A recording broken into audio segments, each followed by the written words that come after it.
God, I just listened to this whole podcast. It was terrible. I feel like my ears are gonna bleed. What'd you say?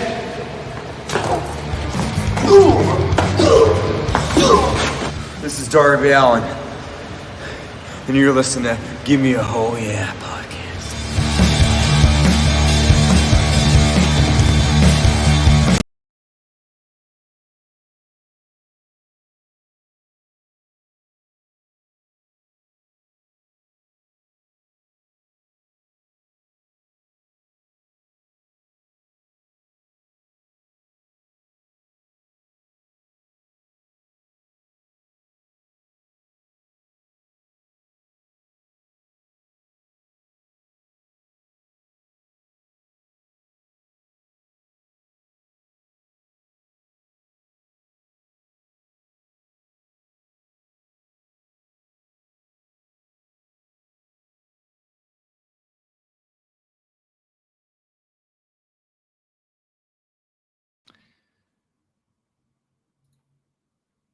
Thanks.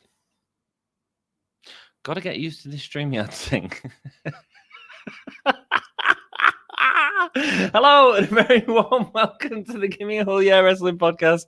My name is Dann. We're about a minute away from AEW. What a pigging idiot. Dan will probably be joining us in a bit. We have lots of people in chat. If you are new here, please do say hello. And what a cracking opening to a stream. What a cracking opening to a stream. We've got my dude Dom here. We've got my dude Jack here. We've got Raymond. Hello. If you are here on another platform, please do say hello to everyone. And we will be starting Dynamite in about 1 minute's time. Dann Read from Pro Wrestling Eve fame, the wrestling producer over there, is going to join us to give us a bit of insight as well as we sort of go. Hope you guys are doing well, man. I'm doing well. Life is good. Been busy at work and back at work in 5.5 hours time. Goodness gracious. Jackie Boy says, why not hit the like button? Why not hit the like button or whatever button on your platform you are watching on? It's like a Cadbury's button of awesome. Absolutely. If you hit the like button, apparently a cream egg pops out of your screen. Ba-doom! Holy shoot, I'm awake. I know, I missed the last one. That was me. You don't know Jack? Yeah, hit the like button. Hello, Raymond, my dude. Was watching Eve, the best ladies in wrestling in the UK. Mate, so was I. That match between Jetta, Jamie Hayter, Martina, and Erin Angel was hilarious, man. Hilarious. Jetta and Martina in a ring. Are you freaking kidding me? That is just fun. We are about to start Dynamite. Oh my god, my Xbox died at 12:10, but I've not only resuscitated it twice, but I've got AEW to play. Get in. And we have Jon Moxley getting ready backstage. Oh, I've still got the wrestling stream on this. This is exciting versus Nagata. This should be a hell of a match, I assume. I think they'll both be wanting to put on a show, especially Nagata. So thank you for letting us know about the sound problems, my dudes. I was about to buzz, plonker. I know, I need to get you used to this stream. So just several little different things, like unmuting mics, apparently. Yeah, okay, now we got you. Well, I'm glad, Raymond. I'm glad, my dude. Rock and roll. Remember, it's FCU loses, they are done as a tag team. They said if they lost a tag team, they're done with SCU. So SCU will win the belt, says Raymond. Ooh. I mean, it's a big match, isn't it? They're starting it off with Yugo Nakasaki. Nice. Should be fun, man. Interesting to see a different performer on AEW Dynamite. Something that I'm looking forward to, certainly. We have Jeff who says, what up, Ann? What up, my Cincinnati brother? Lovely to see you. Thank you so much for joining me again, as always. You was a bit quiet last week. I assume you was at work or something like that. Stick around as well, guys. If you want to join me at the end of the stream and Dan, and maybe ask a question or let us know your opinion on the show, I'm going to do that tonight. So just hang around. I'll send a link towards the end of the review and come and hang out with us. Thank you so much, everyone, for joining us. Here he comes out to the ring. Nagata.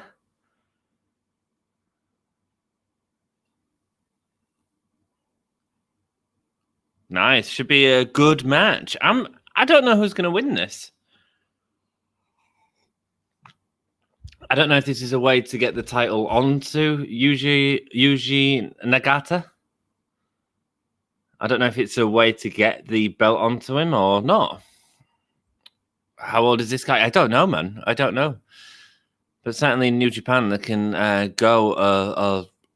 tend to wrestle a lot later. No way. What? Wow thing. What? What? What? Have they actually bought the license to this music?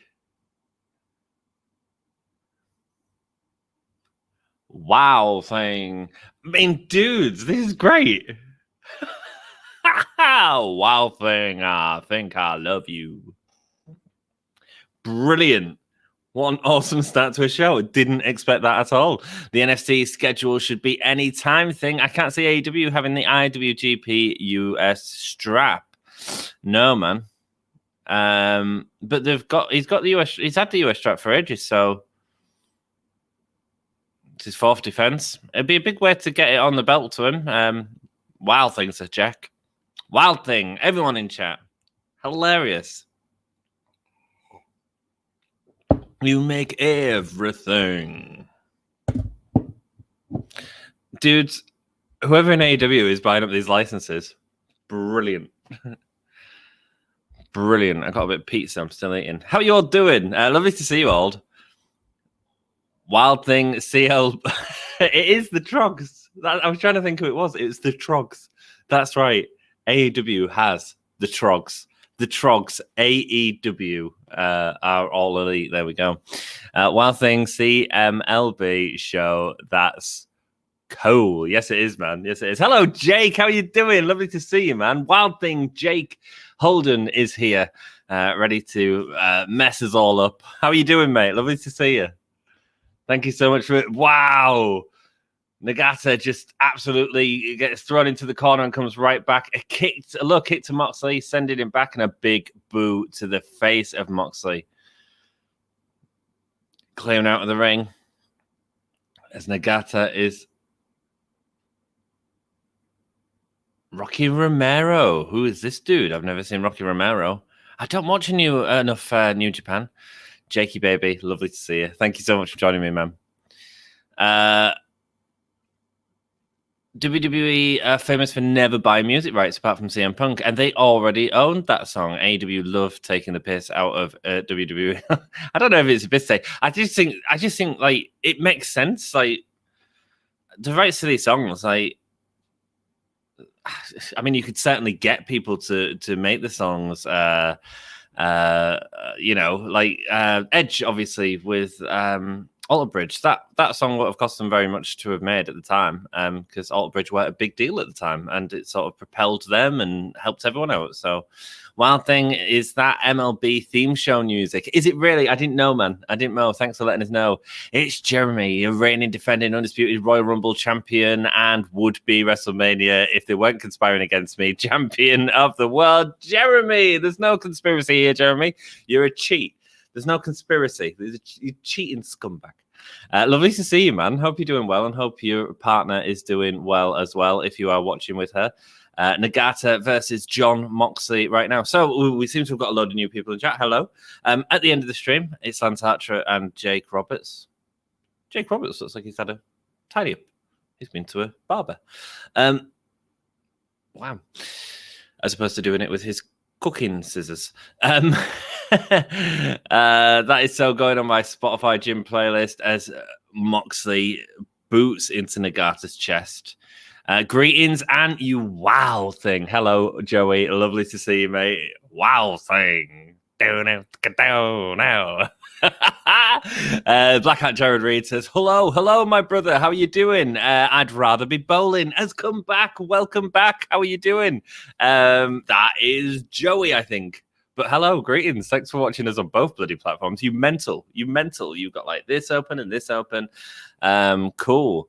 Black Hat Jared Reed. Hello, brother. How you doing? Lovely to see you, my dude. You was buffering. So what's your take on SCU and Bucks belt match? I still think the Bucks are going to win, but I think there's going to be some sort of twist. A lot of kicks in this match, guys. Nagata clearly known for his kicks here. And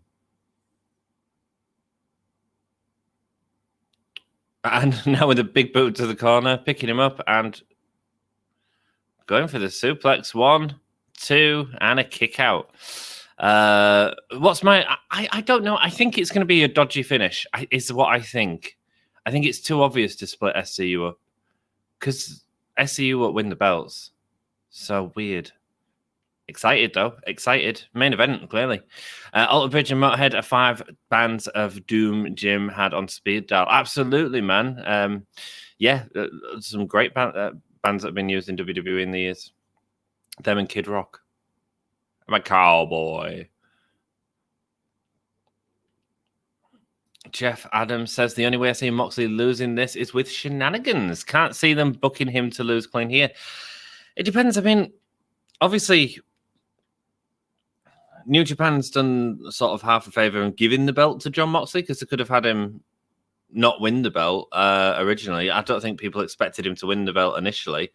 So it depends how much they want to sort of push Nagata, but I'd assume they'd want to give it to someone younger. So maybe just establishing the fact that he's got the IWGP US Championship, Heavyweight Championship on AEW is actually a good thing to be able to get some more matches, get some other guys in here. And the Forbidden Door is open, my dudes. Oh, Jesus, that was a really short German. Moxley going for the lariat. And if you notice, Moxley's wrestling quite differently. He's actually sort of telegraphing a lot of his moves now. I wonder if that's a language sort of thing. I wish Dan was here because he'd be able to tell us more, wouldn't he? Gav Jarman, welcome, my dude. Can't stay, but I thought I'd pop and say hi. Got work in a few hours. That's all good, Gav. Thank you so much for joining me, man, and saying hello. That's awesome. Thanks, man. Look after yourself and have a nice time at work, my dude. Have a nice time at work. And leave a like on the video. Selling myself. Joey says, yeah, I'd rather be bowling is my Twitch. Wanted you to get some Twitch. Mate, you're a ledge. Thank you. Thank you, my dude. Thank you. Yeah. Let's hope the Bucks win and say there's nothing left for them to do and just retire from wrestling altogether and start a yoga studio, said Jeremy. Jeremy's not a massive fan of the Young Bucks. Strike One, never described Kid Rock as great. Sarcasm. Sarcasm is my friend. And a superplex. The Exploder Avalanche, apparently. Just a suplex on it, wasn't it? Gav says, left a light, bro. Mate, you're a ledge. Thanks. I've got to pimp myself out a little bit. Nagata goes for the kick, but the pin, excuse me. There's been a lot of kicks in this match, though. And Jon Moxley kicks out. Mox has held almost every single belt from New Japan Pro Wrestling. Yeah, and now that this is open and they can sort of do this, I mean, Rocky someone was in the crowd, another New Japan Pro wrestler. So there's every chance in the world that they're going to build onto that next. And this is part of the build-up for that, which is cool. Got him into an arm breaker. He's going to wrench his arm. Careful, Moxley. Moxley's clawing his way out. Oh, he looks like he's... Moxley gets to the rope. An interesting thing would be to see if... I don't know much about New Japan rules, but it'd be like here's an interesting one. So I know in New Japan they do the 20 count, don't they, on the outside? So what if Moxley was to win by getting the 10 count, because this is the US rules or AEW's rules as opposed to New Japan Pro Wrestling rules? It was a really good idea. I didn't eloquently get it out, but yeah. Moxley's mad cringe, says James Webb. You're not enjoying him, my dude. Not enjoying him. It looks like he's got a cut on his face. And another kick, because Nagata just loves using his bloody feet. Moxley goes with a sliding lariat. Looks better than what he used to do with that. I hated that lean back into the rope thing that he used to do in WWE all the time. This is my first time here. News now, Tammy Lynn. Lynn, what are you doing? Welcome. I feel like we've seen each other several times on Eve Pro Wrestling streams, but welcome. Thank you so much for joining us. And hello. I hope you enjoy yourself. Dan should be here at some point, I'd assume. I think they would give the belt back to New Japan Pro Wrestling, so it will go back. Okay, cool. We'll see, man.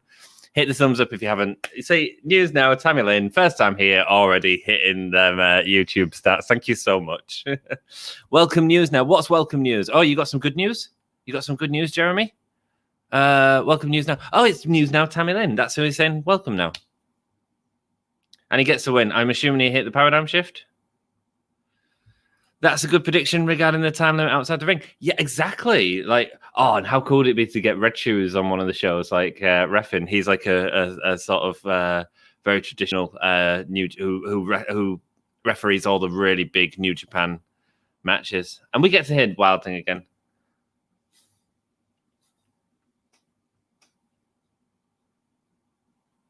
I can't sing it too much because I got a strike on YouTube. Welcome to our band of misfits and broken toys on the Gimme a Whole Year Island. Jeremy, nice. Yes, I am glad I made it here. So am I, news now. So am I. Well, in WCW NWO Revenge on the N64, it was a 20 count on the outside. It was a Japanese developer, so this now makes sense. There you go. All right, interesting, Jack. Jon Moxley showing respect to Nagata. Brilliant.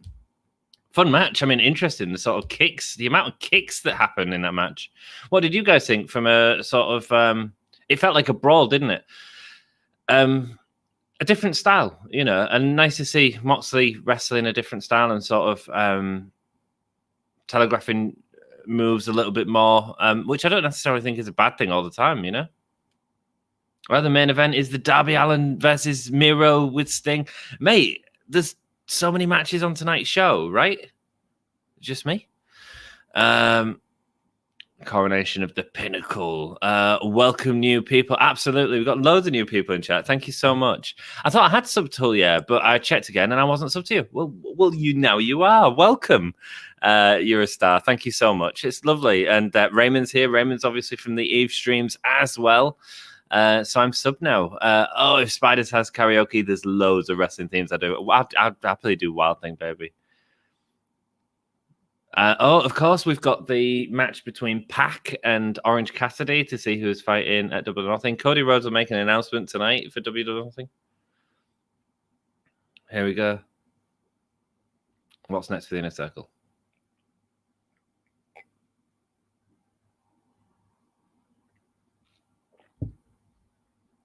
We had all 5 of you down.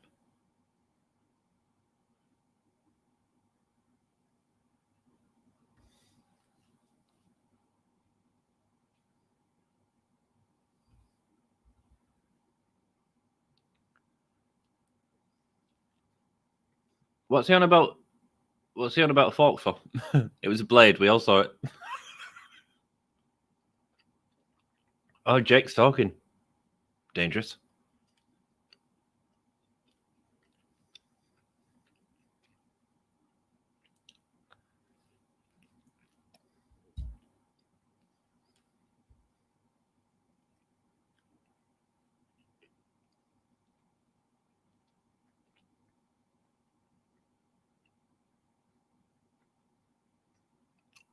Unless you give us a rematch. How do you go up from Blood and Guts?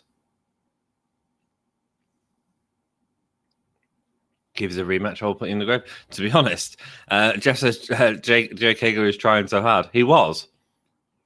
I thought he talked better than Sammy there, if I'm perfectly honest. Love the respect spot. Yeah, it's great, man. It's great. Always love Mott, says Jakey, baby.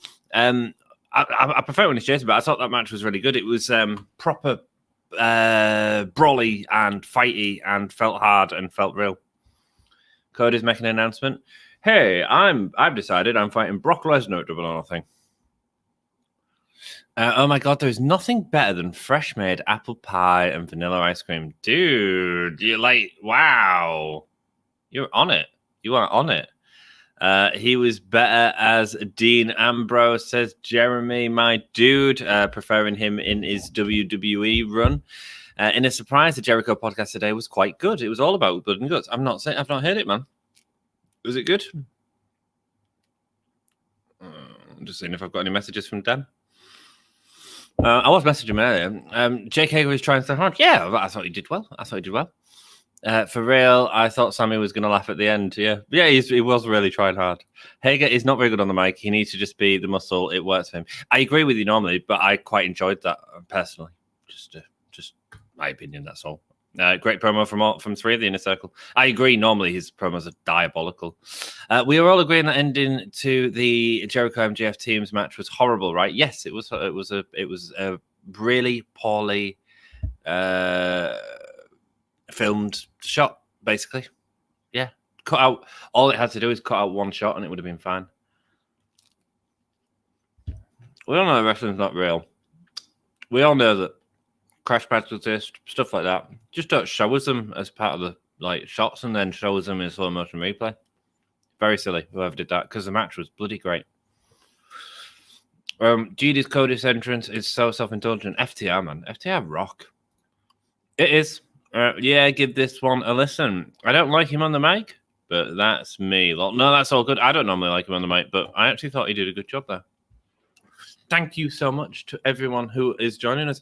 If you head over to You Don't Know Jack's channel, he did an awesome advertisement for us. Thank you, Jack. I've not downloaded it or anything because I've been constantly at work, working in a vaccination center, trying to get the world back on its feet. And I'm back there in a few hours, so excuse me while I eat pizza and sort of chill. Yeah. Well, good. Lovely to see you all. I forgot what I was to say. Oh, we'll be doing well, I'll be certainly doing. I think Dom's going to join me. WrestleMania Backlash this Sunday. Can't wait. That'll be fun. I said I'd cover it because it's pay-per-view. How was SmackDown this week? It was all right. The start of the show was okay. And then it just went downhill, man.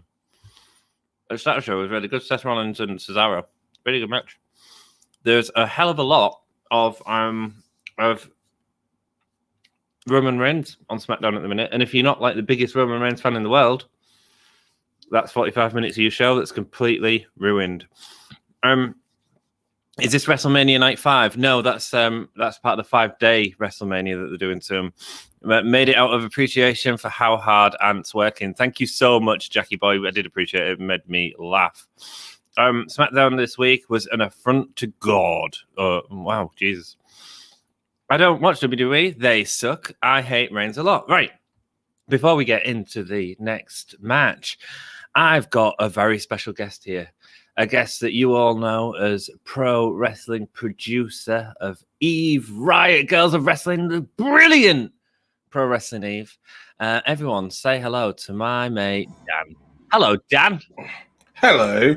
How are you? Oh, there we go. That's better. That was a bit there, weren't it? That was a bit. What too was much. a bit? That was a bit. Just the pair of us taking up the entire of the screen. That was it was, wasn't it? That weren't. No. That's just. I am too old, and it is too late for me to be that close. But when I want to make a point, Dan, you're amazing. I could do that. I could do that horrible jump cut thing that takes way too much Watch effort. the Cody promo instead. Sorry, How about that? Hello, lovely to see you. And you, my friend. How are you? Great, man. We've got Tammy Lynn. Tammy Lynn joined us as well Hello, as several News other Now, people. Tammy Lynn. Yes, I did put the link in the chat right at the end. Oh, thank you, mate. So I was expecting to join you a little bit quicker, but stuff happened, and I bloody well missed Yuji Nagata and Moxley. And I bet you that was a damn good match. Yeah, it was a lot of kicks, man. A lot. Well, it's Yuji Nagata in it, man. Yuji Nagata is like jazz. Everyone thinks that Yuji's just about to hang up the tights, and then Yuji goes and has an absolute corker. And Jazz is the same. Everyone thinks that Jazz is just about, and then she goes out there and has a cracker. I thought it was a really good match. It was really interesting to see Moxley working a different style on Dynamite. Obviously, sort of telegraphing a few more things to his partner. I'd assume with the language barrier, etc. But it was beautiful. It was a really nice match. And the great thing about wrestling is wrestling. The language of wrestling is universal. So even though he wrestles a different style, it still makes sense because of the style of his opponent. Absolutely. So even from a non-smart perspective, so looking forward to seeing a bit more of that in the future, my dude, Dan. Yeah, and Yuji got a perfect person for coming over because he's like he's a big enough name where it means something. It's a good match, but he is not going to be selling any tickets for New Japan shows, so they can afford to lose him for a few weeks because, of course, the quarantine period going back to Japan. And this has been really well organized in advance as well. When you look at how long ago they taped those New Japan Strong episodes, and the angle at the end of this week's New Japan Strong was setting up the match this week on Dynamite.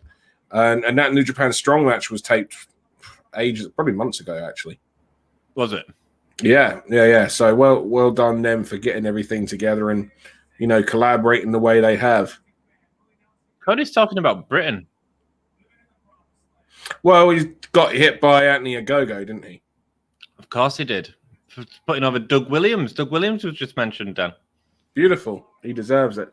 And, of course, their plan was to come over here in the summer last year.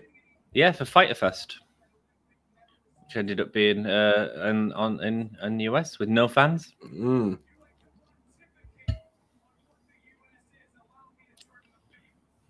Interesting. So is he selling... Are we selling Cody versus Ogogo at Double or Nothing? Well, let's see. I mean, a massive platform there for Ogogo. Well, I mean, here we think he is the American Nightmare, after all. And a big hello to everyone that said hello to me. I see you all there. News Now, Tabby Lynn. You don't know Jack, Jeremy Stanley, Raymond Kennan, Joey Bell Bottoms, Jeff Adams. We live in the England dream. It's the fuck. Working for the man that I've never seen. Yes, we are. What's the England dream? Working for the man that you've never seen. Is it? Yeah. What's that from? I don't know it. A Wednesday 13 song. A who? A Wednesday 13. A who? You don't know your horror punk? I don't. Apparently, no. Yeah. Yeah. There you go. Wednesday 13. Oh, what's going on? He's crying now. Oh, he's a great actor. He knows. Oh yeah, he is. Yeah. I feel like, of course, because he draped the flag over him, didn't he? Yes, right. Like the Union flag, not the Union Jack, as we discovered and learned last week. We learned thanks to Jack. Yeah.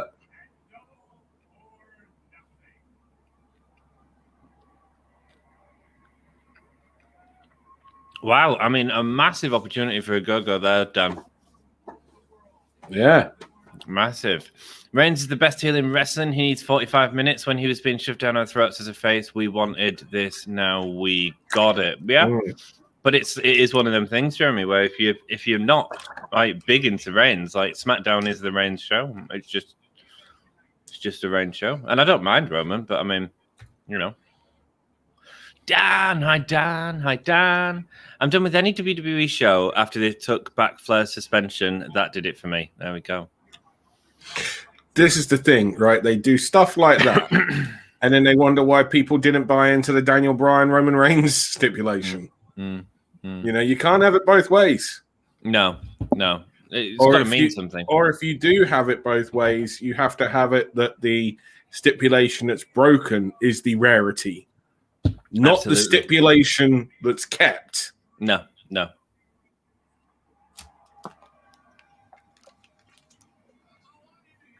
Dude, that'll be great. Cody's losing it, Double or Nothing, then. Yeah. I mean, that's a huge platform. I sure hope so, anyway, because, do you know what, though? It depends. He could put on a cracking match and... Exactly. Yeah. And that's ultimately, it's... Sometimes it is about wins and losses. Sometimes it's about what happens and how, we're seeing the SCU build up because obviously they're breaking up tonight, or we're getting some sort of swerve. I don't know what's happening, Dan. I don't know. I mean, but we do know that Daniels is, north of 50, if I remember correctly. Not that you'd know it when you see him work. My God. And he is an office member. He is, very high up in AEW. Like he is the what's the guy? He's basically like the Johnny Ace in many ways of that company. Relations. Yeah, I mean, if you want to get hired, that's the guy you speak to. Right. Like if you want to send in your CV as a wrestler to get looked at by AEW, that's the guy you send it to. So, have you had much work with Daniels or Kazarian in the past?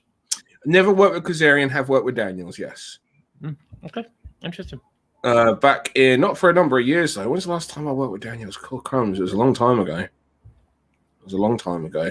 Because when I worked TNA's UK tour, oh shit, we're getting it. It's not even the main. That's a shame. No, Darby and Miro is the main. And again, another match I thought was getting at Double or Nothing. Yeah, and AEW don't do screwy finishes. They may do interference finishes, but they don't do screwy finishes. So that means that, someone's getting pinned, and I'm presuming it's going to be Darby. I don't know. I feel like this match and that match are really hard to call. I mean, the Bucks are winning this, but are people ready for us? Are people ready to see Christopher Daniels out of the ring? The thing is, what's the pay-per-view match for the Bucks then? I don't know, but there's a lot of build to do and not a lot of time. That's my one big criticism I've got of AEW. They seem to be telling these stories very quickly. Well, we had this thing last week, didn't we? We said there's often a rush job, to get to certain points, and it's such a shame. It is. Like, man. I'd like to have seen a few weeks of, Daniels and Kazarian on Dynamite getting some wins. I understand perhaps they didn't want to do that because Daniels and Kazarian are going to be splitting up, and they didn't want to have them run roughshod over the tag division and then have them leave without doing any favors suddenly. But at the same time, that's the story, Yeah.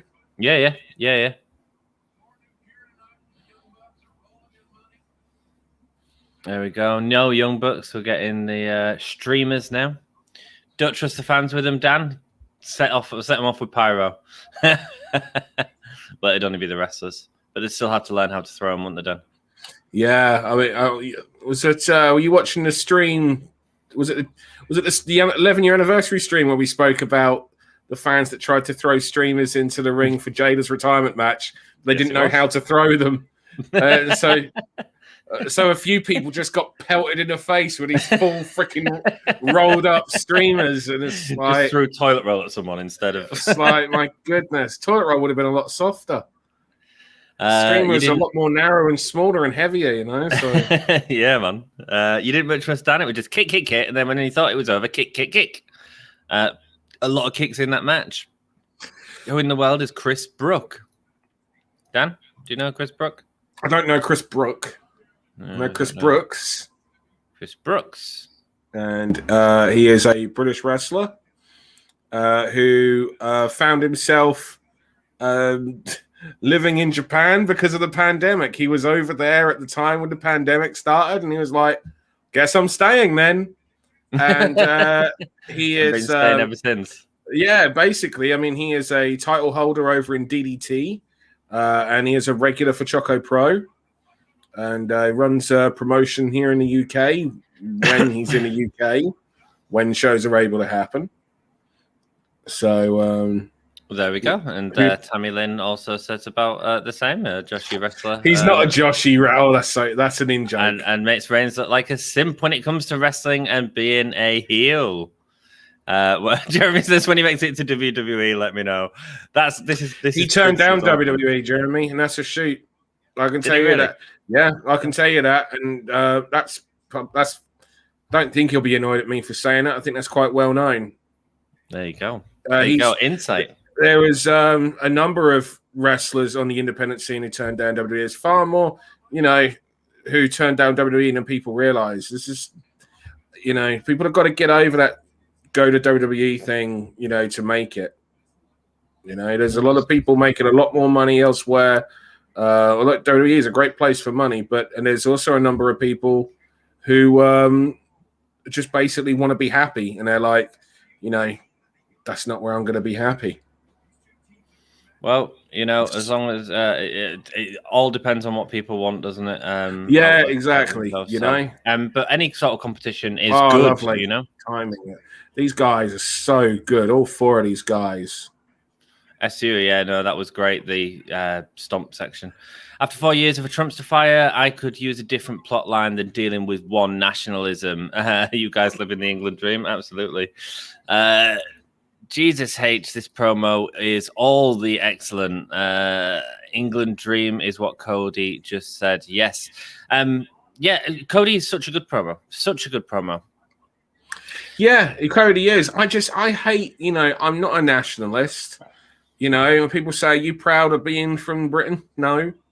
It's, this just happened to be where my parents fucked. I had no fucking say in the matter. No. I was just born here. Mm-hmm. I'm not proud of the land. I'm proud of people. I'm proud of people's achievements. There may be some beautiful land, but there's a whole bunch of cunts here as well. So, I'm not going to be going and putting everyone under one banner, Absolutely. People are all different, Dan. He'll never make it there. Why WWE makes wrestlers look like jokes and shortens careers and has the worst ever writing in the history of wrestling. At the minute, is pretty poor. They should make a stipulation that if he loses, he has to remove the tattoo, says Jeff. I bet Brandy would write that stipulation into AEW for him. I was named after the Union Jack. There you go. WWE is the top wrestling organization with the best wrestlers in the world, my friend. They are the most popular wrestling organization, and they have an incredibly talented roster, Jeremy. They do. They do. No one's going to argue and say that, that WWE don't have an incredible roster. Doesn't mean that,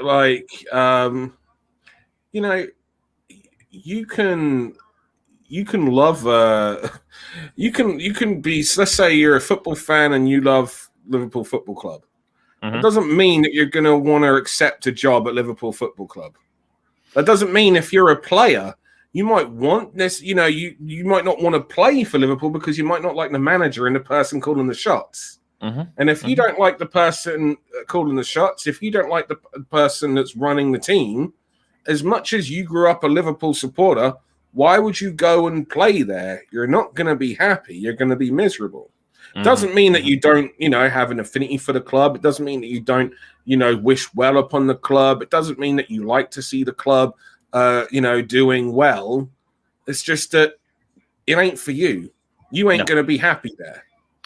Nope. And there's a whole lot. There's a shed load of other clubs working with tremendous managers and players and teams and backroom staff and owners and managers and everything else around the world that you can play for. I think the other thing, Dan, is there's an interesting comparison to football as well. When your team isn't doing well, you don't defend them for losses. And at the minute, WWE has had a lot of losses in terms of ratings, and the wins are few and far between at the minute. Yeah, you know what? There is. You're talking about the toxicity within wrestling fandom, and there is toxicity within football fandom, but you usually hold people to account. Yes, exactly. Really, football fans will hold their teams, will hold their players, will hold their managers to account. Right? That doesn't seem to go on. Great tag team wrestling here. These four are just amazing. So good, Wow. I think I'm ahead of you a little bit again because I'm watching on Fight on my TV, not on the PC. Right. And that doesn't seem to go on within wrestling. The AEW fans will largely, at least the ones that you see on social media, will largely defend no matter what. The WWE fans will largely defend no matter what. Beautiful timing. You know, and it's just like, why? Do you know what I mean? Like, what are you getting out of it? Like we said last week, arguing and everything with people. Just like the ending of last week's match was crap, and we said how crap it was as an ending. It was crap because so good. Everything they do is so smooth. And it was crap because of the directing. It weren't crap because he was landing on a great big crash mat. It was crap because the directing, you know, of it caught the wrong angles. Yeah. You know, like, but you have to call it. It is what it is. Yeah. And they're gonna know it. Yeah. You know? Yeah. And hopefully they can learn from stuff like this. I mean, you know, WWE as a promotion have been going for 30 years, and they're still not always hitting things right on a production level as well. You watched the Eve 11-year anniversary stream, right? You know, it was brought up briefly. I hold the talent at Eve to a high standard. And I will say if something is shit. Do you know what I mean? Like, you know, I'll be a bit more, you know, I'll be nice.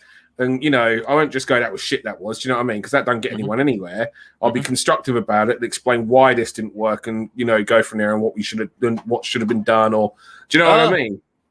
Oh, blade job. Big blade job. Oh. Yeah.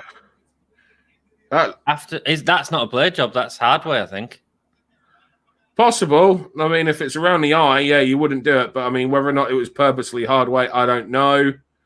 It was off the doesn't matter. Post, wasn't it? It's a hell of a story that's being told that they're gonna, you know, that's gonna come back. It's a little shame that we're getting this a week after there's something going on. Yeah. Like Kazarian's going to check on him. Oh, he's a mess, man. That's Eddie Guerrero. No, it's not that level, but it's bad. It's bad. It's bad. Like, possibly be the last blade, you know, possibly or if not blade, but possibly the last color he'll ever get. I mean, I assumed if these two were breaking up, then Kazarian was going heel. But I don't know why. Like, I hope I'm not. I hope I'm not right on that. I just assumed there's just this, but you know the problem is that's an often thing that WWE would do. If something like that, then they would change the plan of one of the characters too, and then the kick out. Oh, what a catch! Going into the chairman. The sounds, mate, beautiful. The sounds you make if you're not looking at you when you're doing that. The sounds you make, my friend, are quite. Oh, sorry, is it? Oh, but it's great. Oh, what a bump! Ouchies.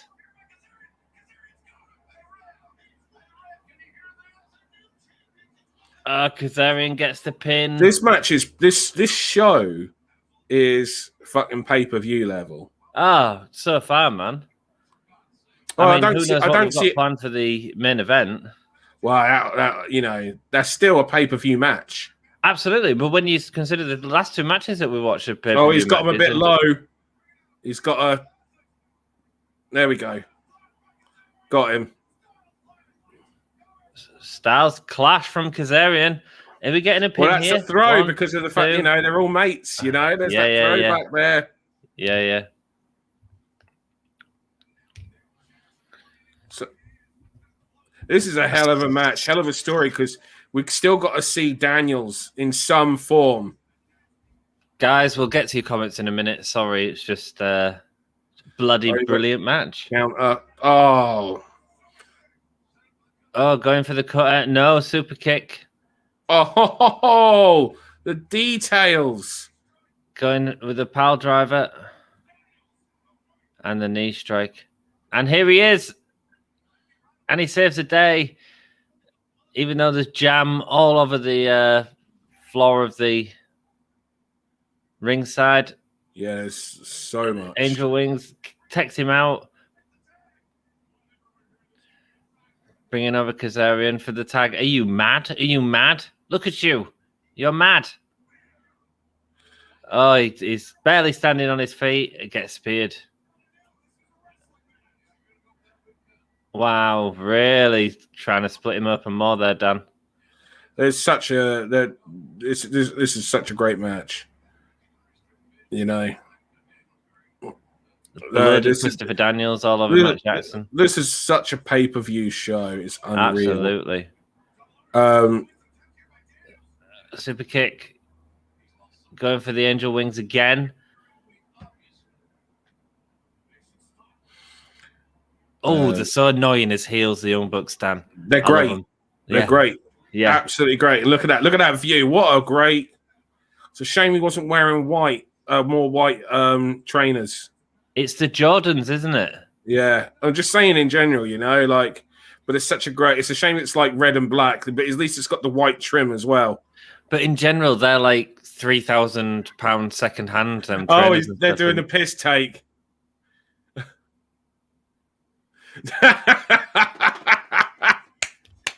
I'm sorry. I love you. Giving him the Ric Flair send off, but a kick out. Oh, beautiful. Absolutely beautiful. Great stuff. St. Etienne and AEW pay-per-view setting the business back next 30 years. That'd be a great title. St. Etienne, welcome. Sorry, we're behind on comments because my God. Oh! What did I miss? You'll see it. Oh, no. Too much blood loss. There's the moonsault. He hit it. The thing is, I don't, you know, the thing is, it's like they can just cover that whether it was on purpose or not. I don't know. It doesn't matter as long as the commentary gets the story over, which is there's blood pouring into his eyes. His depth perception is all off. And look, oh, what is that? That's the cold spray. Yeah, exactly. Oh, hitting his head in that. No way. Oh, look at that. 1, 2. Yeah. Go on. Go on. You're a good 6-7 seconds behind me. Go on.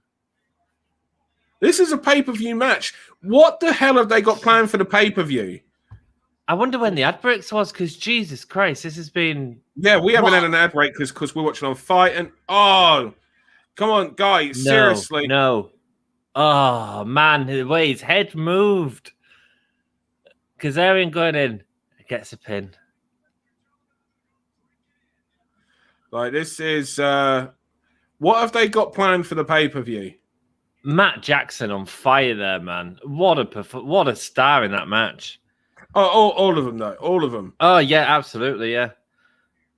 The cold spray.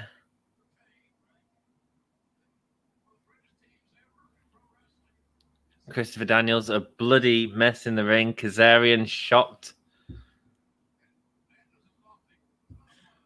Yeah, I hope this doesn't... I mean, not if WWE was booking this, Kazarian would now turn on Daniels. It might happen. You know, we've seen that a bunch of times in WWE. You know, possibly the most famous one would probably be someone like Kane and Rob Van Dam. He lost the mask and then he turned over. You know what I mean? Like yeah. We're not getting that right now, though. We've gone to a backstage. Nice. Cool. I feel that, oh, man, I'd like to have seen a little bit more in the ring between, because it feels like that's the end of it. To the back. That was too much of a to the back. Dan, I wonder if it's a time thing. I wonder if they went over on the match. And if that's the case, then fair enough, because everything in that ring was great. Even so, though, it's like you need time to ingest what it is that you've seen before you move on. Because if you don't have time to ingest what it is you've seen, you won't have as much of an emotional attachment to it. You know? The crowd are chanting SCU as they leave. Brilliant. You know, like there must be a follow-up angle to that next week. I just want them to say something. I hope it's not on Dark. No. Right, I'm going to blast through a load of comments, my dude, because people have been writing and we have been ignoring. Please like the video. It really helps us out. Sub to the channel. My dude, Dan is the wrestling producer for Pro Wrestling Eve. I always have to stop myself and think. So please go head on over to their channel, which is in the description. Hit the like button and join them. Join them. I thought I could hear me. Yeah, ratings drop and they're still the top company in the world. If there's not in the UK, if there's someone who can carry a go-go through these first match, it's Cody. It's not necessarily because Dan's worked with a go-go in the past, so it's not his first match, but it's certainly a massive match in AEW. Well, it is really his first match in many ways. Yeah. Like because he's just been training. Yeah. Like, right, he never watched one of our shows. He That's a massive risk for AEW, man. Nah, they'd have done this match. You know, you've got to think, like, they're all there. Anthony's down at the Nightmare Factory, you know, like, they know what they're doing. Okay, you know, cool. like, and here's the thing, right? The risk would be Anthony getting butterflies. Mhm. Anthony is not going to get butterflies. Like, you know, like, he just won't. I'd be very shocked. Do you know what I mean? Like, super, super shocked. There's always the chance that something can go happen because that's just, you know, there's always the chance of everything. Absolutely. But you know, they've got a plan. I trust them. Stick to it. And I know Anthony's work ethic as well. And we'll see what that holds. But I think that's exciting, an exciting prospect for him, definitely. Yeah, absolutely. The cool trend is to hate on WWE, but let's not act as like today they are the top wrestling company in the world. They're the most profitable, Jeremy, if they keep dropping the way they are. Top is a weird way that, you know, how do you define top? If you're going to say most profitable, if you're going to say most watched, certainly two of their shows are. Jeremy, if they keep dropping the way AEW are going up, I'll be laughing when you say AEW is the top company in 9 months. Wow, Cody used the American Dream. Cody Rhodes taking the phrase from his dad. Indeed, and that's what the history is, and that's clever. Jeremy, of course, WWE is the top promotion. They've been around for over 60 years. AEW by 2023 will be destroying Raw in the ratings. I don't know about that. It's, you know, who's to say? Who knows? Look, I hope WWE gets better. We're going back. I do. Okay, so we've got this moments ago. I'd like to have seen this live. Yeah. Yeah, there was no need for the... Nice. Why couldn't we have come back to... Do you know what I mean? To Moxley and... Yeah, no, I agree. Yeah. Christian Cage. Do you want to listen to this while I bash through some comments, my dude? I'd say the Bucks are defending against Moxley at Kingston. Oh, yes, possibly, Jeff. Yeah, thank you. I just feel that, like, that SCU, you know, I just feel that match should be a pay-per-view match, and Moxley and Kingston, I'd reverse it. I thought that was great, but then Moxley's a big name as well, and maybe it's the name thing. I don't know. You know, maybe that still matters. You know. I always said WCW and TNA were going to fall. They didn't do good storylines and they didn't book right and overspend. If the books were on screen for some reason, do you think Jim Cornette would suddenly calm down about AEW? No, because that's his gimmick now, Jack, and it works for him. Yeah, it's his character, you know. Yeah. AEW is not doing any of that. Streamers and flags are deceptively hard to lob. They are. The WCW was bought by Vince and Shane and taken down by them. I told you. Thank you for backing me, Dan. Watching this match was just waiting for the Crypt Keeper to look clueless as the Good Brothers interfere. He's on about Knox there. Got to respect decisions to make you happier. Absolutely. I hate nationalism. St. George's Day recently, a day where racists tell us non-fully English people to F off. Absolutely. If you want money and no fame and love eating a buffet wrestling company, then WWE is the place for you indeed. I'll tell you what, Dan, you missed another big thing while this song plays. The Moxley had a new theme song. All right. And what was that? Wild Thing by the Trogs. Interesting. Okay. How cool is that? It was great. We was loving it on stream. I hold the talent in AEW to a standard. Just I don't have to say so in LMAO. Gammons do anyway. Totally bladed. Saw him tuck it back into his waistband. Did you, Jeff? I missed it, man. Do you know the funny thing about him having Wild Thing? Yeah. Is that was at Sushi Onita's thing. At Sushi Onita, you know, the man who really created the exploding barbed wire, exploding ring match. Oh, really? That was his very famous. You go back and watch his matches. That's the song that plays. It's not the Trogs version. It is a rockier version. Right, but it is Wild. But it is Wild Thing, and that was like his nickname. Right. You know, that went along with it. So Cool. Clearly, I just find it funny the link there. Yeah. Well, the time to bring it out maybe as well, Dan. Maybe.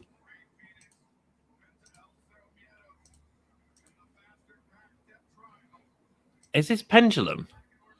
Pendulum, Death Triangle, or are you talking about the music? I can't hear it. I don't think I've heard it before. It seems like AEW at the minute are going and buying a lot of licenses to music. I just can't tell if that is or not. I know that the music guy, what's his name? We've got an interview with him on here. He's really good. He's done a really good job with Matt Hardy's new theme. The music video out for it. AEW's next pay-per-view settle the business back 30 years. Hilarious. The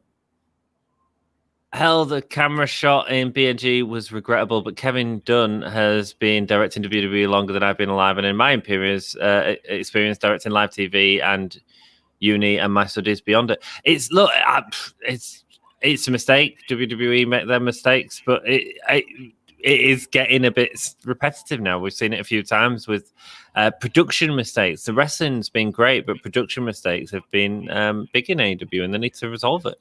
Mm-hmm. The sound like he was in the bedroom having some fun. Well, I was excited by the match. All right, guys. All right. His skills have grown at it, but at a very anemic rate. Seriously, to quote Paul Lee at WrestleMania 17, this is as happy as a man can get with his clothes on. I talk a lot. Sorry, Julia. That's all good. We love your communication. Knowing how AEW love the WWE parody, they might call it that. I hardly watch this show, but damn, this is corny. Did you not enjoy it, James? I thought it was great. This is the greatest Bucks match ever? Question mark. I think the Bucks match. I loved it. Alan Gibbons, welcome. Lovely to see you. Hope you're doing well. Who said that it was corny? James Webb, my friend James Webb. Okay. Fair enough. Yeah, I thought it was great. I thought it was great storytelling in the ring, and I didn't see how it was going. Tremendous action as well. Yeah. Picture perfect. This is the greatest Bucks match ever, says Alan. I mean, it was great. It was great. I don't know about the greatest ever, but it was tremendous match. I mean, I'm a massive fan of the Omega Page and Bucks match. I thought it was outstanding. I mean, I would still say if you've never seen the Young Bucks in Dragon Gate, go back and check them out in Dragon Gate. Okay. Absolutely incredible stuff. And a specific match for people to go watch? All of them.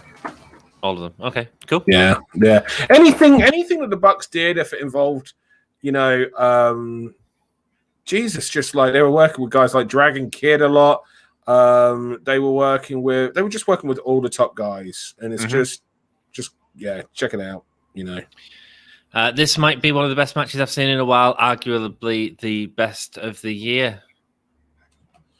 I don't know about that, but again, it was a great match. But you could argue it, Dan. You could definitely. I would certainly say it was one of the best TV matches of the year. Yeah. I don't know if I'd say. I don't. I mean, personally, I wouldn't. I can think of one match that I preferred more. Well, that's why I said one of. Yeah. Fair enough, my dude. The Bucks are great and can make a bad tag team look good, but they're fighting a great tag team, so this is pay-per-view quality. Absolutely. 5-star match, and I'm not a Bucks fan. Cool, Alan. Cool. Like I say, I thought it was great. That was a wonderful match, says Snazzy Futuristic. Welcome, my dude. Lovely to see you. I thought it was great as well. Yep. Incredible match, says Jake. Yes, it was. Cody can make whoever trained look good, so he can make a go-go look good. He can. 10 out of 10 match, says Snazzy Futuristic. Yeah, I enjoyed it. I loved it. I thought it was great. Perfect, really. I really enjoyed the Lights Out match. I think that's the match that I'm referring to for you guys as well that I've really enjoyed this year. Really enjoyed. I can see Mox and Eddie teaming up to wrestle the Bucks later on would be a nice twist to their storyline. Yeah, I think I think that's the Double or Nothing match if we're not getting the SCU. So the 2K22 covers are out. One is Drew, one is second is Sasha. Interesting. Cool. Wild Thing is now on my gym playlist. Good. Matty D, do you think Miro will get the TNT title tonight? Yes, I do. Dan? Yeah. Yeah. I think if it's main event. Yeah, don't. I don't understand what the hell the plan is for the pay-per-view, unless it's some sort of gimmick match. Which it could be. It could be some crazy Darby Allin character match, but it's then makes you think, is Sting doing anything on the pay-per-view? What's going on? But again, it just feels a bit sudden. I'd like to have seen Miro get a couple of wins, Would it have really been, and there's guys that he can beat. If there's one thing AEW has, it's a roster. And if there's one thing that this match has, Dan, it is barricades. Yeah. And barricades. And barricades. Pac's very guilty, this man. Have we just gone back in time? Have we gone back in, this is the start of the match, no? Maybe we're in commercials. I don't know. I think we are, but no, they're going to commercials in a moment. Barricades and barricades.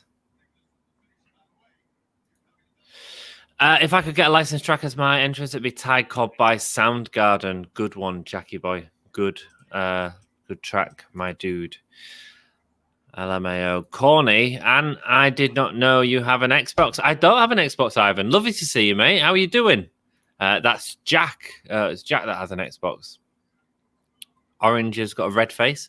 Yeah, I've not seen the Young Bucks in Dragon Gate, some Ring of Honor, and AEW stuff, says Alan Gibbons. Ivan, Dan, I did see the Eve Zoom live stream yesterday. I saw when you yelled at a girl. You yelled at a girl, Dan? I don't remember that. I don't know. I like the fact it's just a girl. It's a bit disrespectful. Let us know more detail, Ivan. I'm doing well, and hope you and Dan are doing good. We're doing great, mate. Dan's doing well, aren't you, mate? Yeah. How are you feeling? I'm alive. Are you a bit better than you was? Yeah. Yeah. Recovering every week. Every week getting better. Every week getting better. You look better. Thank you. Jack, I think Ant has 1, 2. He put it on Twitter. Oh no, that is Jackie boy. I'm too busy at work for Twitter. Saban is costing Miro. Oh, okay. Saban. Kip Saban. Sabian. Sabian. Sorry, yeah. Okay. By I mean, I just don't like it. Like, don't fuck around. Do you know what I mean? Like, if you put yourself in this position and you're making Miro, a freaking killer, just make him the killer. Oh, back of the head of Orange Cassidy there from Pac. You get Sasha 2K20. Does Ant need to do the It's Boss Time dance whenever he sees it? Absolutely. I think the Baker Rosa match was best singles match so far. They set the bar. I don't know if Dan's Eve Girls could top. No offense to your ladies, Dan. Dan loved that match as well. Actually, did. I was going to say I've worked with both of them. Yeah. They've both been a part of Eve. Yeah. So I am not more. Will I ever be a Miro fan? Tammy Lynn, not a fan of Miro. I'm afraid that's me. Jeff, I think Cassidy's winning this, but I would love to see another Pac Omega match. That's the Iron Man match was legit. The setup of the match feels like Orange is winning it, Dan. The structure of this match feels like Orange is winning it. Yeah. A hell of a lot of offense from Pac. Which is interesting because, Pac with Pentagon and Phoenix against... Kenny with the Good Brothers. Do you know what I mean? Like that feels like it's, that's a thing.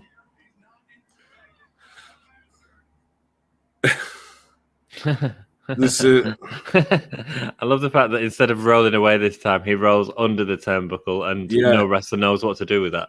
and gives a thumbs up. That's nice. Thinking outside the box there. Yeah. Counter from Orange Cassidy. That was nice. Crossing the legs, making the victory roll that little bit more unique, makes it his move. You know, and what do I always say about moves? Moves are, they're your songs. Your language. Yeah. Language. They're your...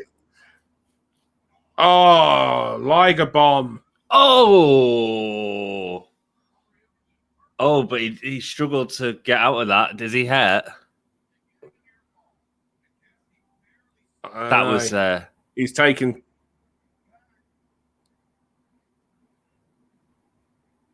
That was a bit heavy, man. He's not okay, is he, Dan? I don't know. No impossible. No way of knowing. I went there when they put the match together. I don't know what their thing is. The thing is, right? I've seen Pac do power bombs that look like that. High double digits, if not triple digits. So it's not as straightforward. That's part of the art of wrestling. Is sometimes something like that can happen and you won't even realize it. Sometimes the biggest injuries can happen. Okay, the fact that she's come out and stopped the count tells me, this ain't right. And he's saying I'm okay on the floor. This is a break, by the way, guys. Hi, guys. Have we got into a break now? Have we? Yeah, we have. Yeah, Louis N, lovely to see you, my dude. Thank you so much for joining me, mate. Hope you're having fun. I assume you're with the Wrestle Story, but send okay. She's just delivered a message. Right. Oh, sorry, Jack says Ivan. No worries, Ivan. I don't know. A girl next to him on Zoom. It was a wrestler next to him, Ivan. Maybe you could find out who it was and let us know. Glad to hear it. I'm proper worried about you, Dan. Dan was seriously sick. So back on top form, though, mate. Thank you, Jack. Very kind of you. I don't know what Ant's talking about, Dan. I think you look amazing as always. You don't look better because you always look God. Sorry for Ant's rudeness. Thank you, Jerry. Miro attacked Kip last week. Hi, Janelle. How are you doing? Lovely to see you. Hope you're having a great day, my dude. I saw Mortal Kombat yesterday. It was good. Dan loves this Mortal Kombat. Oh, fucking day. I love Mortal Kombat.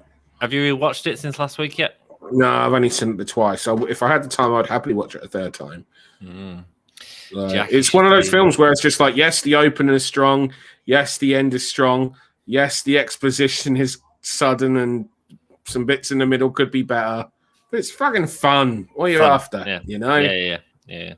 Don't go into Mortal Kombat expecting Predator, the greatest movie of all time. Don't go into Mortal Kombat expecting Predator. But he is one of the DLC characters in the sequel. He is. I want to see that. That's the fucking Mortal Kombat movie. They signed these actors up to 5 movies. Whether or not they'll make 5 movies, of course, depends. But they've signed them up to 5 movies. And it sounds like everyone's enjoying it. That's watching. I want to see that crossover. Give me Predator. Oh, she's got the crosses out. Is she really? Yeah, okay. She put the crosses out. Well, that's the fuck up of the finish, right? The fact that we're not going to the finish tells you that Orange was going over.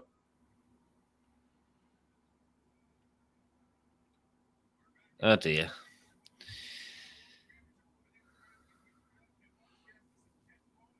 Do you think AEW comes out with a 6-man tag belts and another belt before they do the 3-man belts? What? Oh, Don Callis is coming out.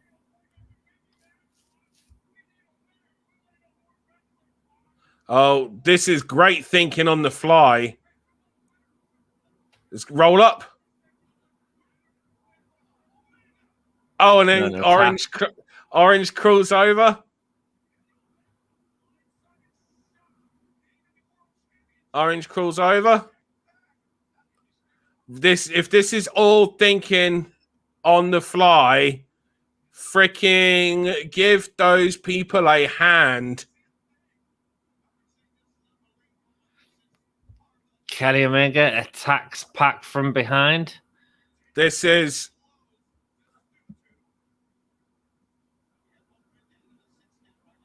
or is it going to be a double knockout and they'll quantify it next? Double knockout, and they're going to quantify it next week. We'll find out how bad Orange is. There we go.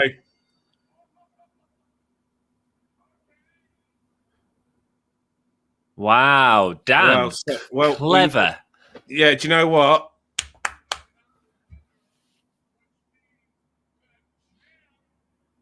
Now, what we don't know is, was this going to be the finish later on in the match? Or was Orange just supposed to go over?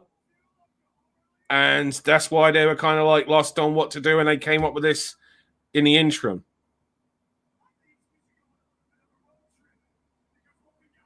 Yeah. And yeah. I just think it's such on the fly, man. I mean, this is... Well, here comes Schiavone.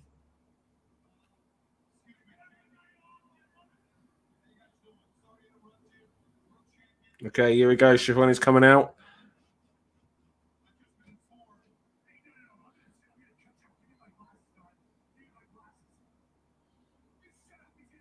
Pac's talking to Aubrey. They need to stay off the ring at the minute. Yeah. So, guys in the chat, what do you think? Was Orange supposed to go over and this come up at the off the top of the head, or was this always going to be the finish eventually later on in the match anyway?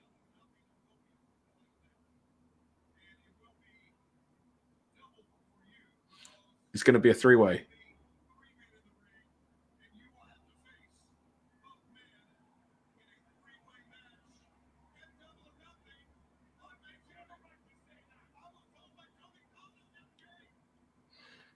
So what does that finish tell you?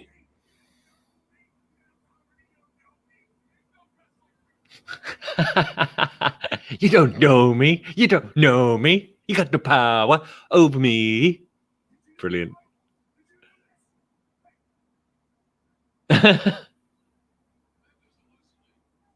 Setting up a how long bit until Double or Nothing? May the 31st. Something like that. So we got to hope that Orange ain't proper messed up, because May 31st is in, what's that, like 17 days? You know, if that's a concussion, or he might not be able to. Orange might not be able to work.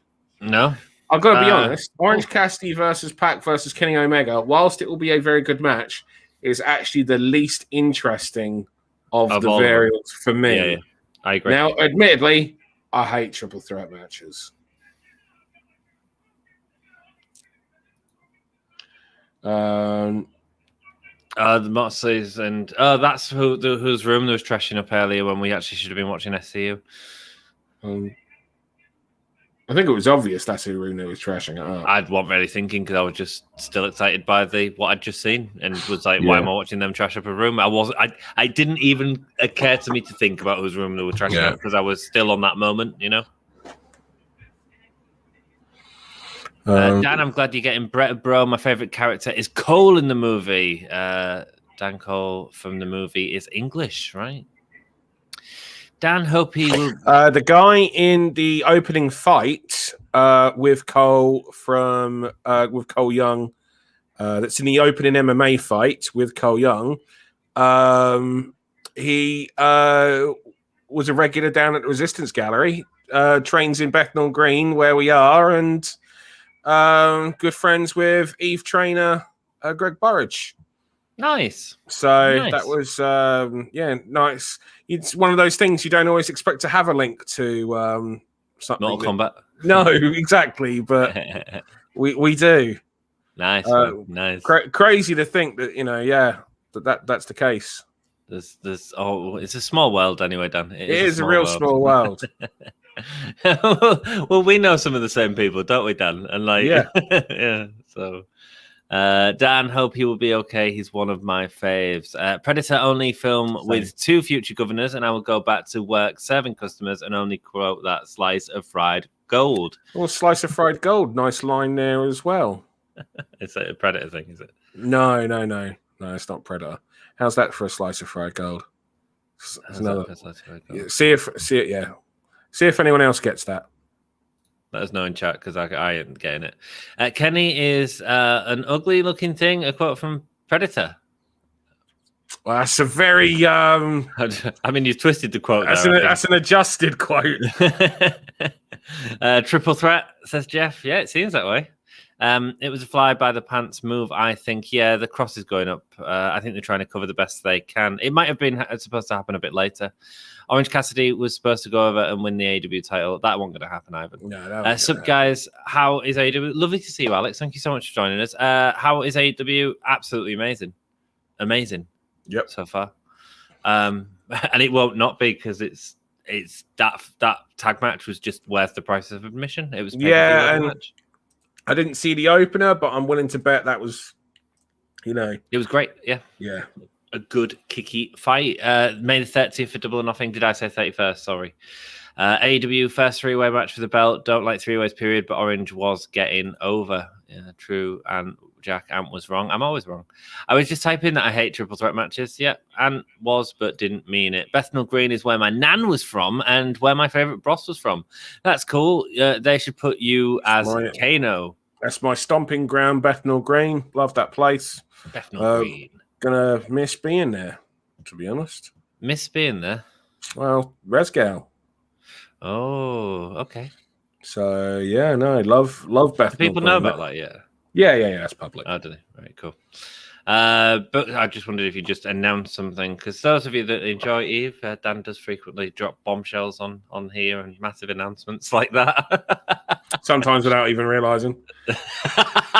But it's just issued a challenge, Mox and Eddie for the belts next week. Next week? Why are they rushing everything, man? Which makes you wonder, like, what the hell's... Well, they've just issued the challenge. Doesn't mean we're getting it. I did not want to get copyrighted. Okay, mate. A slice of fried gold is Shaun of the Dead, you absolute uncultured swine. Thanks, Jackie Boy. What was your thoughts on Blood and Guts? People were pretty torn on it. Would love to see your guys' thoughts. How could anyone be torn on that match? You can not like the finish. Yeah. Like you can, or even then, you can not like the camera work of the finish, but you can't just say that camera work of the finish means that everything prior to it wasn't much cop either, because that's just ridiculous. Yeah. Because actually Dom rang me, and he was like, because he was pissed about it, but I think he's only watching it on YouTube or something, and I'm like, dude, the match was great. Like, like don't sort of listen to the Twitter. Like, it was a really thoroughly entertaining match, and I had big problems with the ending. The camera was the biggest problem, but there was other issues that I had.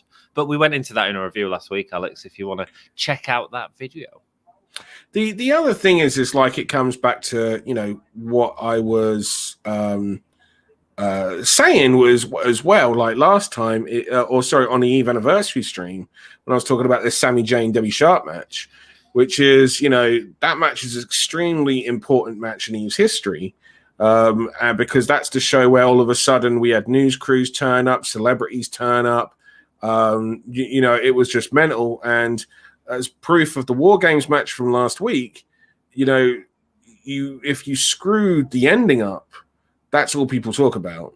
Mm-hmm. Steve Corino, I remember Steve Corino and Al Snow chatting backstage at a show, and them talking about how doesn't matter how bad, if you go out there and have like a 55-minute match, doesn't matter how bad those first 50 minutes are, as long as you got the crowd in the last 5. Right. And very the other way as well. And I was just like, I'm not so much how short. Like, I think the thing is, can you get the crowd in the last 5 if the first 50 are that bad? You know what I mean? But regardless, it's just how it is. And thank goodness look at the stuff that they did last week. We're looking at it was absolutely outstanding. Incredible match. Yeah. I think Alex, the best way to sort of view it is see our sort of initial reactions to it. Yeah, they're going to go to this angle. The angle they should have gone to initially. would have worked fine. Ultimately, Alex, we know that wrestling's not real, and it was the number one show on cable. That was massive as well, Dan. Yep. Yeah, I mean, we know that wrestling's gimmicks, and we want everyone to be safe. And I'd rather that than the disappointment of that pay-per-view where Full Gear, where Matt Hardy got hurt. We'd all rather see something like that than that. And it's just easy to hate on something straight away, isn't it? Without looking at the bigger picture. And even if you listen to Jim Cornette, because everyone was interested in what Jim Cornette had to say about it, Jim Cornette was like, it was a really good match. He hated the ending, but it was a really good match. Is AEW's Triple Threat pay-per-view match? Don't remember a previous one.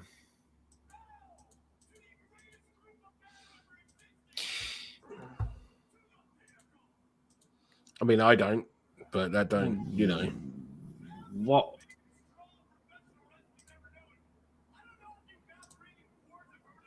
I feel like there was it a women's contender match that was a 6-way or something very early on? Yeah, with like Aja Kong and it wasn't a main event. I think they were saying as the main event of the pay-per-view. No Triple Threat, right? Well, yeah, no, there's been no main events, no. No, not that I can recall. That's the only thing I can think of. I wonder, should B resume his WWE contract in NXT? Should B drive? Daniel Bryan? I don't know. I didn't like the finish, but I liked the match. Yes, exactly. The camera messed up the finish bad. Yes, it did.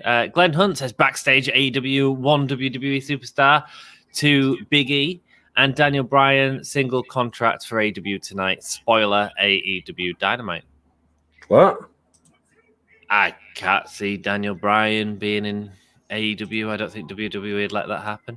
But we'll see, Glenn. Lovely to see you. Hope you're doing well. Well, his contract is up, but Yeah. MJF pardons you. Pardons you? Or rather, he's out of contract now, I should say. He is free. He could hypothetically show up. Is that story or what? No, that's true. Yeah, is it? All right. They're cutting better camera shots. I'd love to see Daniel Bryan be the person that unites wrestling like corporations and does one off for WWE and one off for AEW. That'd be cool. Paid issues a match to cage 1-on-1 for Double or Nothing. Thank you, Raymond, for letting us know, man. Who was talking about it. Well, if Jericho fell onto a non-gimmick surface, you are wanting him to die. Yes. It's just the switch of choice that messed up the big... exactly. Yeah. Who really wants that, Alex said it would be awesome to see Bryan in AEW. I don't need another reason not to watch WWE. Yeah. Well. Dan, I'm going to leave you with this for a minute, if that's all right, mate, while I go to the toilet. You may. Do you want? Can you operate comments from here? No, I can't. Okay. No, only you can operate the comments, I'm afraid. Okay. Okay, so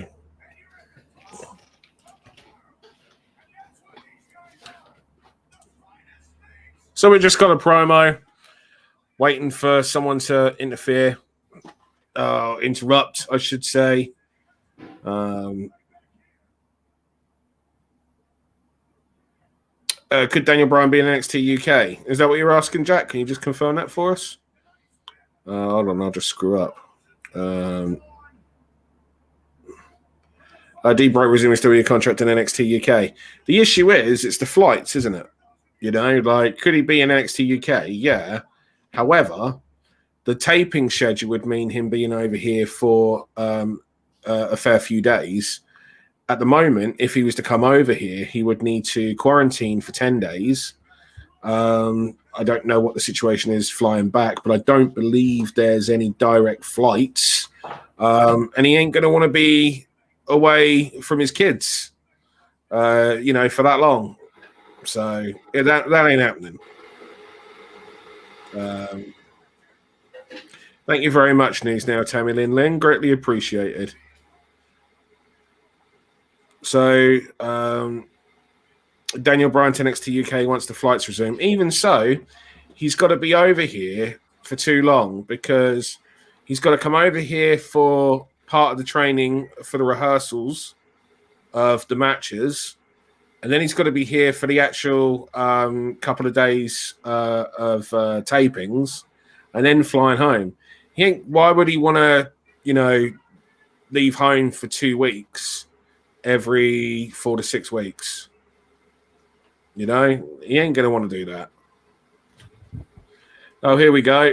Here comes our sports entertainment segment. What are they driving now?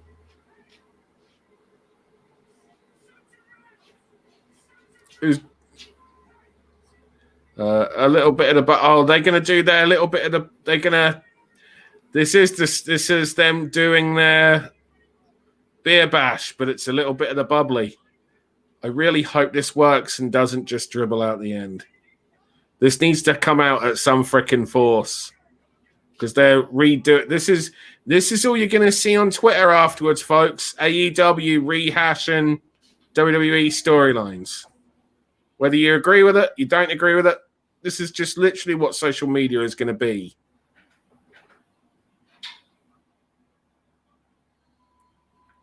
Unless, of course, it's a swerve, and that's not what we get.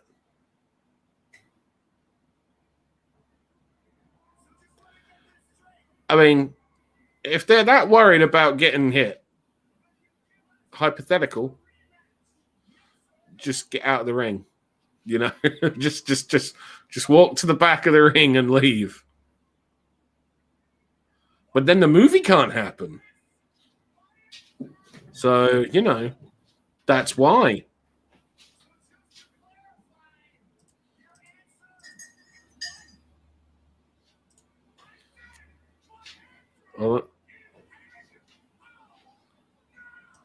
So here we go. There we go. Not really the force of... See, now that's been smart of Sean Spears there. He went to the front of the ring because that's where he was going to get hit. Because that's where the force is.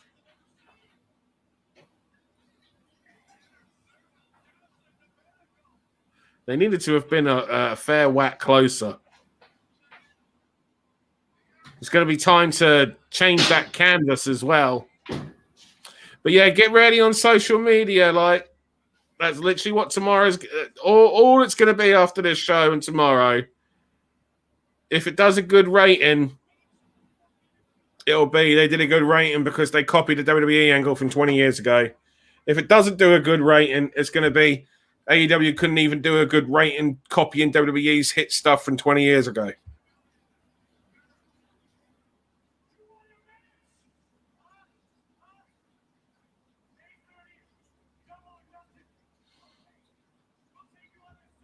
Okay. I said Stadium Stampede. That's the only way you can top it.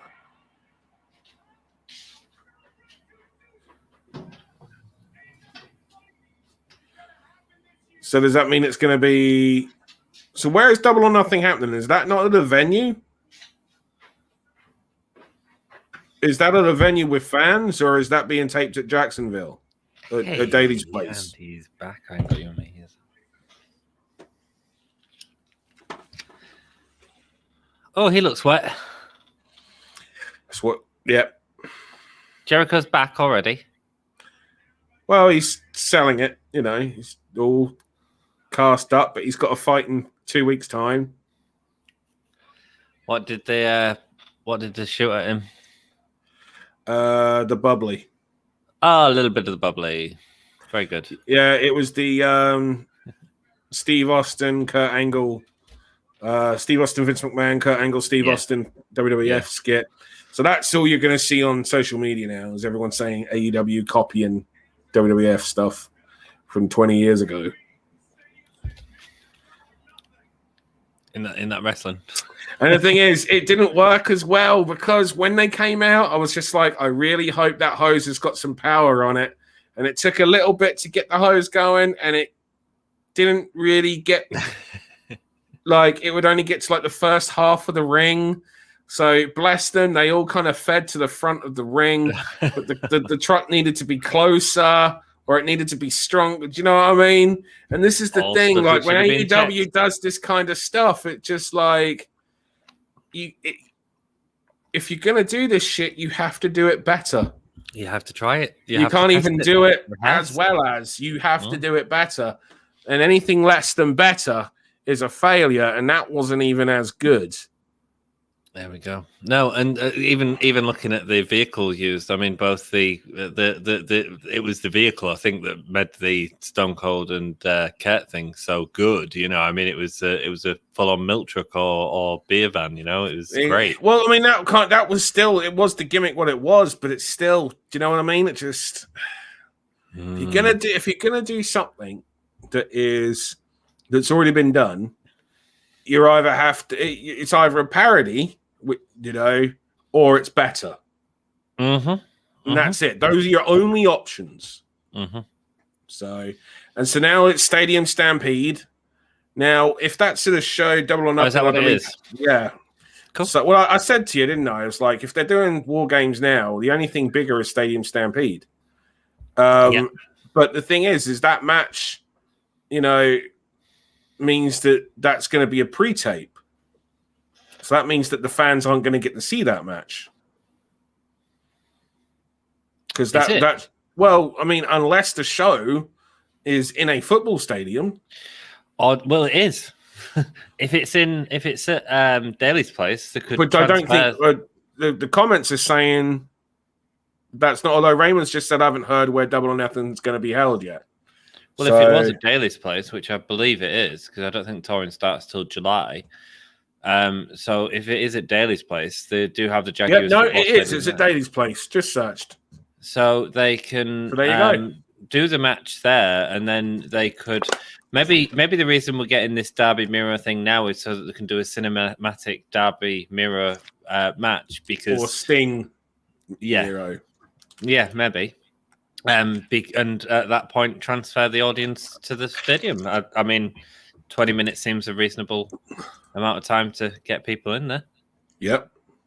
Who knows, man? I mean, you just have video screens on the way showing the audience the match. I mean, it's technically possible. So we'll see. We'll see. Daniel Bryan to NXT UK once the flights resume. Tammy Lynn says, hurry back, oh yeah. Thank you so much. Thank you so much. It's been lovely having you on stream this evening. Thank you for joining us. It's great having people to chat wrestling to, isn't it, Dan? It's the best way to watch wrestling, mate. Tammy Lynn, Dan, you've been in my prayers, bro. Was glad to say you're getting better every day. Much appreciated. That's what Pinnacle's about. Presents from Tully. This is like 98 when Steve Austin said he would drive anything. Okay, what we got here? We got I was thinking we're not going to get a women's match, you know. They've completely dropped the women's division for just this now, you know. I said, didn't I? I said that's why I didn't want to be rushed into this thing, because I was like, you know, keep them apart, keep them in separate, you know. I was worried this would be the case, because what next? When you put the belt on Britt, then what?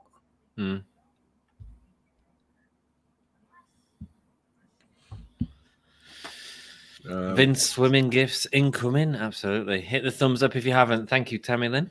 AEW's version of Stone Cold shooting milk in the ring. Love it, says Raymond Keenan. Think Don Double or Nothing is first tour. Full fans. Inner Circle and Pinnacle Double or Nothing. Nice. Stone Cold shot out beer. Angle shot milk. Dan, I haven't heard where Double or Nothing is going to be held yet. Yes, it is at Daly's place. It makes sense to me if I were a billionaire with my own wrestling company, I would want to do these things just for fun. You just need to get the production right on it. That's the thing, saying Etienne. They're getting a lot of flack at the minute from social media, so they just need to just tidy up the production of it a tiny bit. That's all. Yeah. Jack, it could be brilliant and likely will be, but I just don't see Stadium Stampede is bigger than Blood and Guts. It can be, because you can do some really big stuff in Stadium Stampede. It's sort of as open, isn't it? It's just not. It's difficult to imagine it with fans, I guess. Transfer the audience, mate. NFL stadiums are huge. It's not impossible, but herding drunk wrestling fans. I think it's more than possible. We've seen people wrestle from Daly's Place to the Jaguar Stadium before. It's more than possible. You're not going to get an audience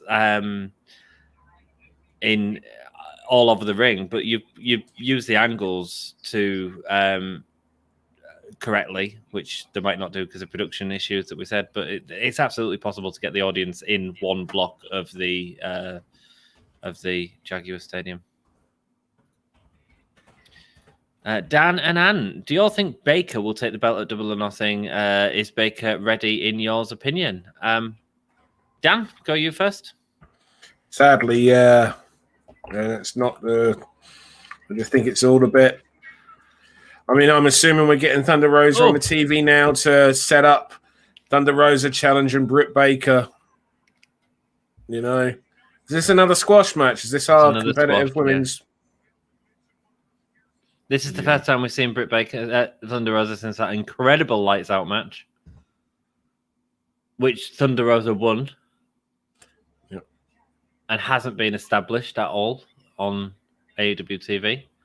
The week after Thunder Rosa run, Britt Baker come out and was told how great that match was and all this sort of stuff. It's weird. Yeah.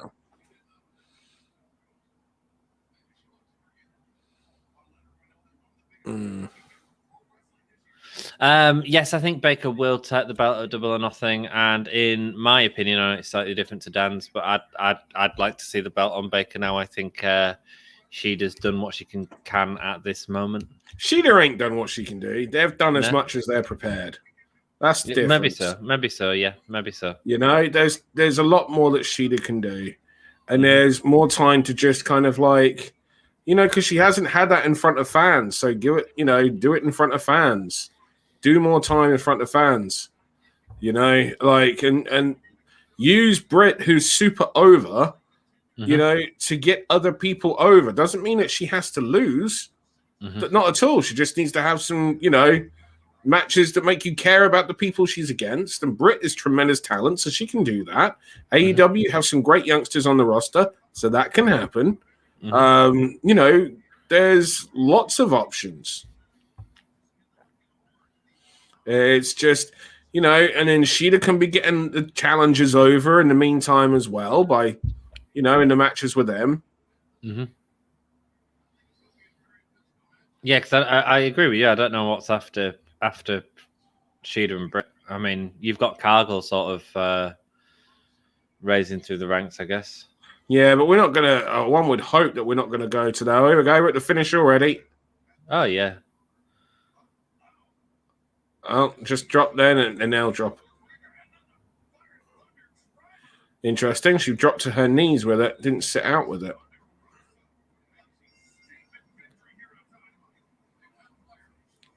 What a shame, Dan. And just a little throw-in.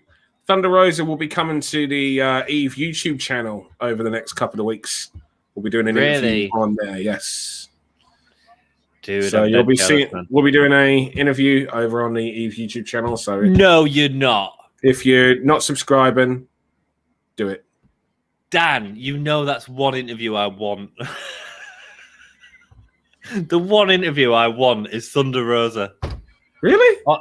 Good. Yeah, if I could wrestle one. If I could interview one wrestler, Thunder Rosa, it would be. She's outstanding. That's good. Serena Deeb and Red Velvet next week. Well, at least we're getting okay, Young Bucks and Varsity Blondes next week. I hope that's a good showcase for Varsity. Christian Cage and Matt Seidel, that'll be very good.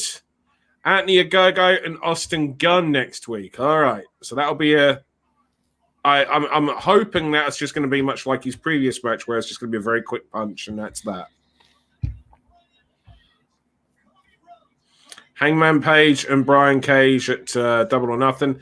Anthony Ogogo versus Cody Rhodes at Double or Nothing. Can we have it for the name or something, Dan? Hikaru Shida and Dr. Britt Baker at Double or Nothing. Pat, Kenny Omega, and Orange Cassidy at Double or Nothing. Just don't like Yeah. triple threat matches. Shit, we at main event time already. Darby and Miro. Well, I had a great time. I'll be back again. You have a great evening. Life is calling. You have a great evening too, Tammy. Thank you so much for joining me. It's been wonderful having you on the stream. Really great. No, Tammy, don't be a stranger. You can't deny the Queen, Dan. You can't deny the Queen, Dan. Look at Jade Cargill. Doesn't she look incredible? She does, doesn't she? Well, Baker and Rosa don't have an official match against each other yet, so there's got to build up for Rosa and Britt match for belt if they don't wrestle before Baker and Rosa before Double and Nothing. I don't think we're getting that. We haven't got long till the pay-per-view. I honestly think we're just going to get promos between the two each week. Wouldn't Jim Cornette be the biggest Gimme a Whole Yeah interview? No, I'd love Thunder Rosa. I turned down an interview. Am I allowed to say? Will Dom get angry at me if I say? Don't think so. Turned down Alberto Del Rio. As fucking right. Good for you. Yeah. Oh yeah. Why was Alberto Del Rio even on the plate? We was offered him. Why? And What the I he said promote? no. I don't know. I can't remember. It was something in a couple of months, and I said no, thank you. Yeah, no, too fucking right. Guys are no. Not after reading what he's being accused of. Yeah, no, and anyone like I'm obviously aware of. There's more stuff than is public as well. Yeah. Like,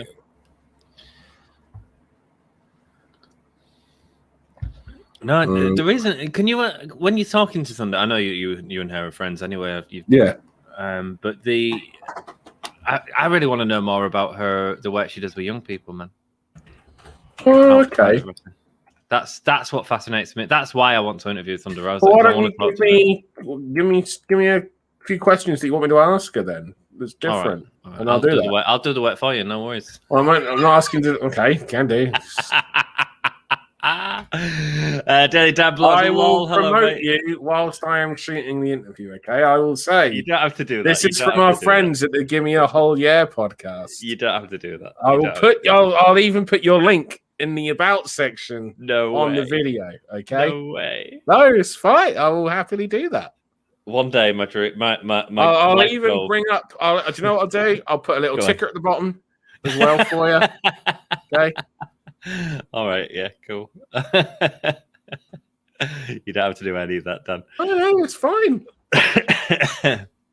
No, I am really fascinated by her. I just think that because she's one I believe that turned down WWE because they wouldn't let her work in a capacity outside of outside of that, and part of what she does outside of that is a lot of work with young people, and I find that a real sort of true humanitarian story, Yeah, absolutely. And being sort of an inspirational superhero. In the ring, yet also a superhero in real life, I find is that's a real story. Good move. I hate Alberto Del Rio, and it's nothing to do with his in ring. Absolutely. Miro versus Darby should be fun. It should be indeed, Jakey baby. I'm looking forward to it. They've got to have something big planned for it. I mean, Jesus Christ, the show's been amazing. Like I suppose there's been the second half lull. But it doesn't. Well, it was kind of because of the injury that occurred, really, more than anything. I didn't rate the match much before the injury, though. Well, I mean, it was still had a lot of time. Do you know what I mean? Like, it was still fairly early on. It is what it. Just is what it is. Oh, Dan, you are too nice, Jackie boy. Can you put a huge Gimme a Whole Yeah banner behind you in the Thunder Rosa interview? Maybe get a Gimme a Whole Yeah tattoo too, Dan. A tattoo as well, eh?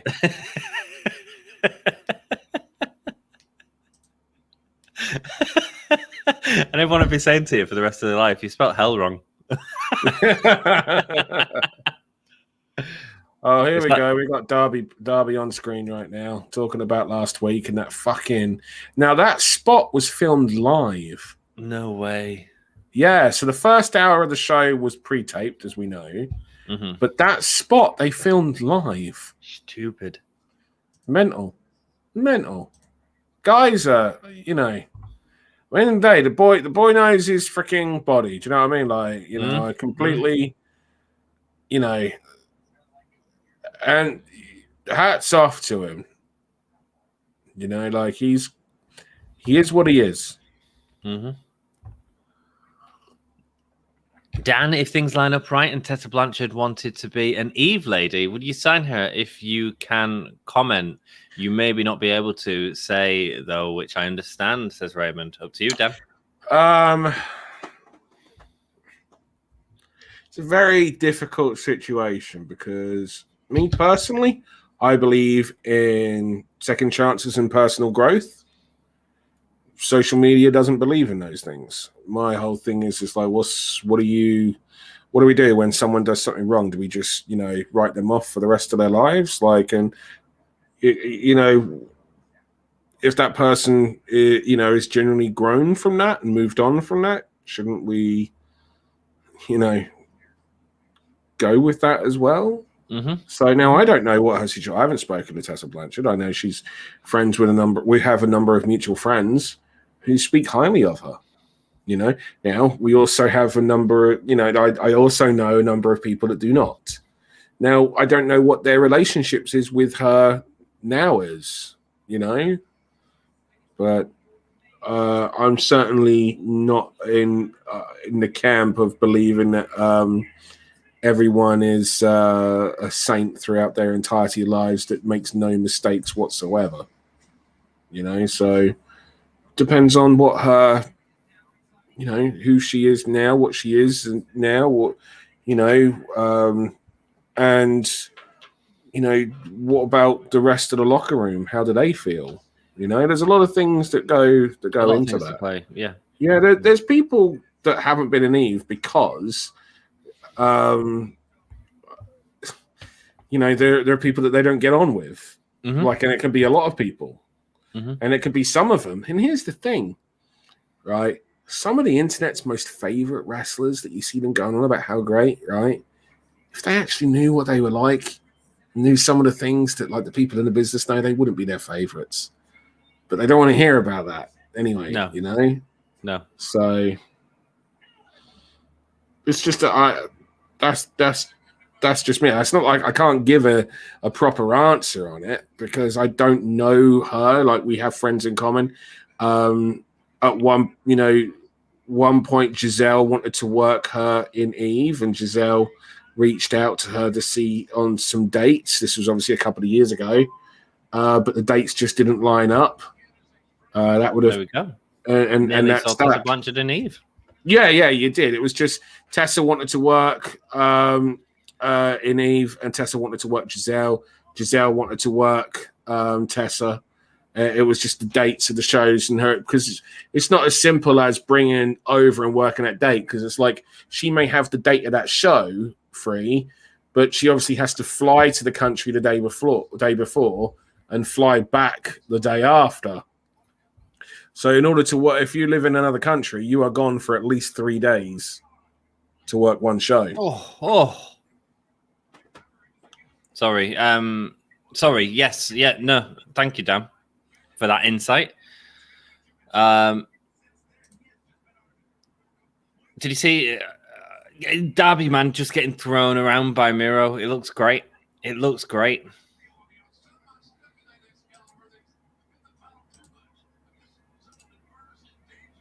What do you think about Darby's new paint? Yeah, I mean, it's like new. He always does something a little bit, doesn't he? You know, it's enjoyable, isn't it? Nice to see what he's going to do next. He's a creative, you know. He certainly is. That's why I said lineup, because it's more involved than just simply signing her, says Raymond. Daily Dan blog is not a fan of Darby, says Darby is a joke. I like Darby. I believe what he does.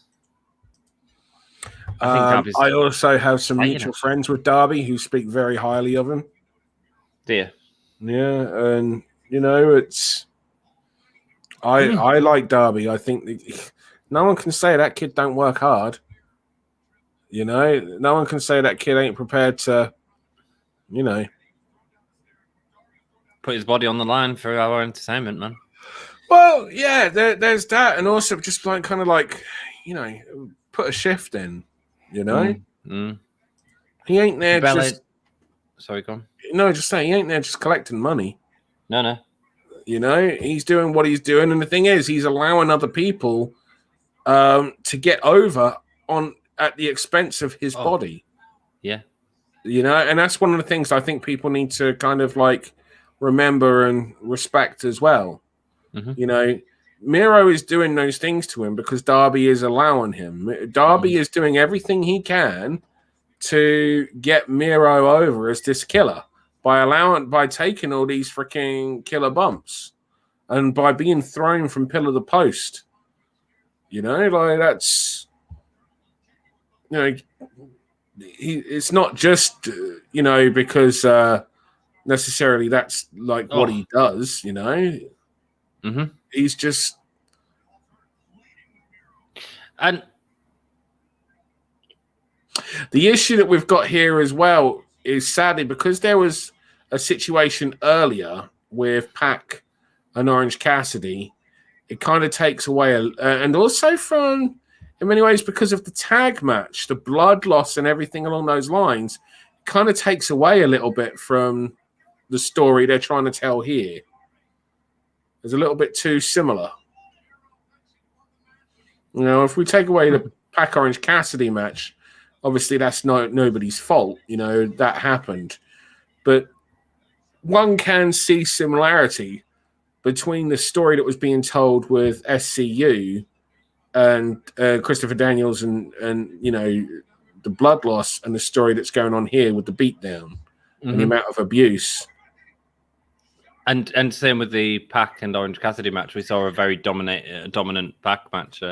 We did, and the finish was obviously a shoot finish. In terms of what happened right at the end. Mm-hmm. Which also means that any kind of ref stoppage, well, we kind of know what a ref stoppage really looks like, or not a ref stoppage, but we know what's happening when something's not really going to plan because we've seen it. Wow. And here's the thing, right? If you're gonna, like, what, 1,000,000 miles an hour there, like, what a lad. Pinball, man. Pinball. And freaking Rusev as well just stood there. Give it to me. These two. Yeah. Oh, wow. Coffin drop. No, he gets caught. Release German. Beautiful. Rusev is so good. Mr. Ballant ring yet. Sting needs to step in and help out a little bit. Darby wins in the end, but the push in Miro's killer side. Mate, you're right. Like, Miro, that whole gimmick he come into with, which I think was his idea, is just, just garbage compared to this. This is what we want to kill a Miro. I don't hold anything against because you're trying something new, yeah. Well, there's that, and also there just wasn't the time. It just wasn't the time for him then. Do you know what I mean? There wasn't the place for him to come in and fit in straight away in that scenario like there is now.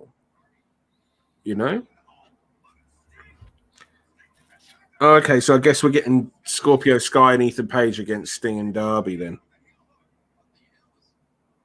at the pay-per-view.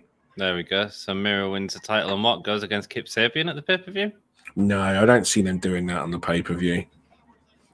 That's a Dynamite match, and I love Kip, but it's just they haven't presented Kip in a way to make you think that that's a match. I presume we're going to get Miro. We need to kind of get Miro against some other bigger guys. They got some bigger guys. Lance Archer, that'd be fun. Come on, Darby. Well, what's going on with Lance Archer and Sting? Has that stuff stopped? Well, yeah, it was weird, wasn't it? They didn't really do out with it at all. Daily Dan's explaining his dislike for the Young Bucks and Darby. What a joke. I like wrestlers not to look like 12-year-olds. Give me Abdullah the Butcher and Bruiser Brody any day. Hey, wrestling's a circus. Something Absolutely. for everyone. Don't get me started on pockets. Who said pockets? Dan. Yeah. Orange Cassidy is such a divisive wrestler, but I think that's part of the reason that he works as well at the minute. The thing about the Young Bucks is there are guys in NXT that are smaller, and NXT UK, and on the main WWE roster that are smaller than the Young Bucks. Mm-hmm. And the Young Bucks match tonight was freaking awesome with Daniels and Kazarian. Freaking awesome. Of course, he's good. It's Miro Day. I didn't realize it was Miro Day today. You all right there, Dan? Oh, allergies, my friend. Allergies. Oh, mate. It's hay fever season now. Yeah.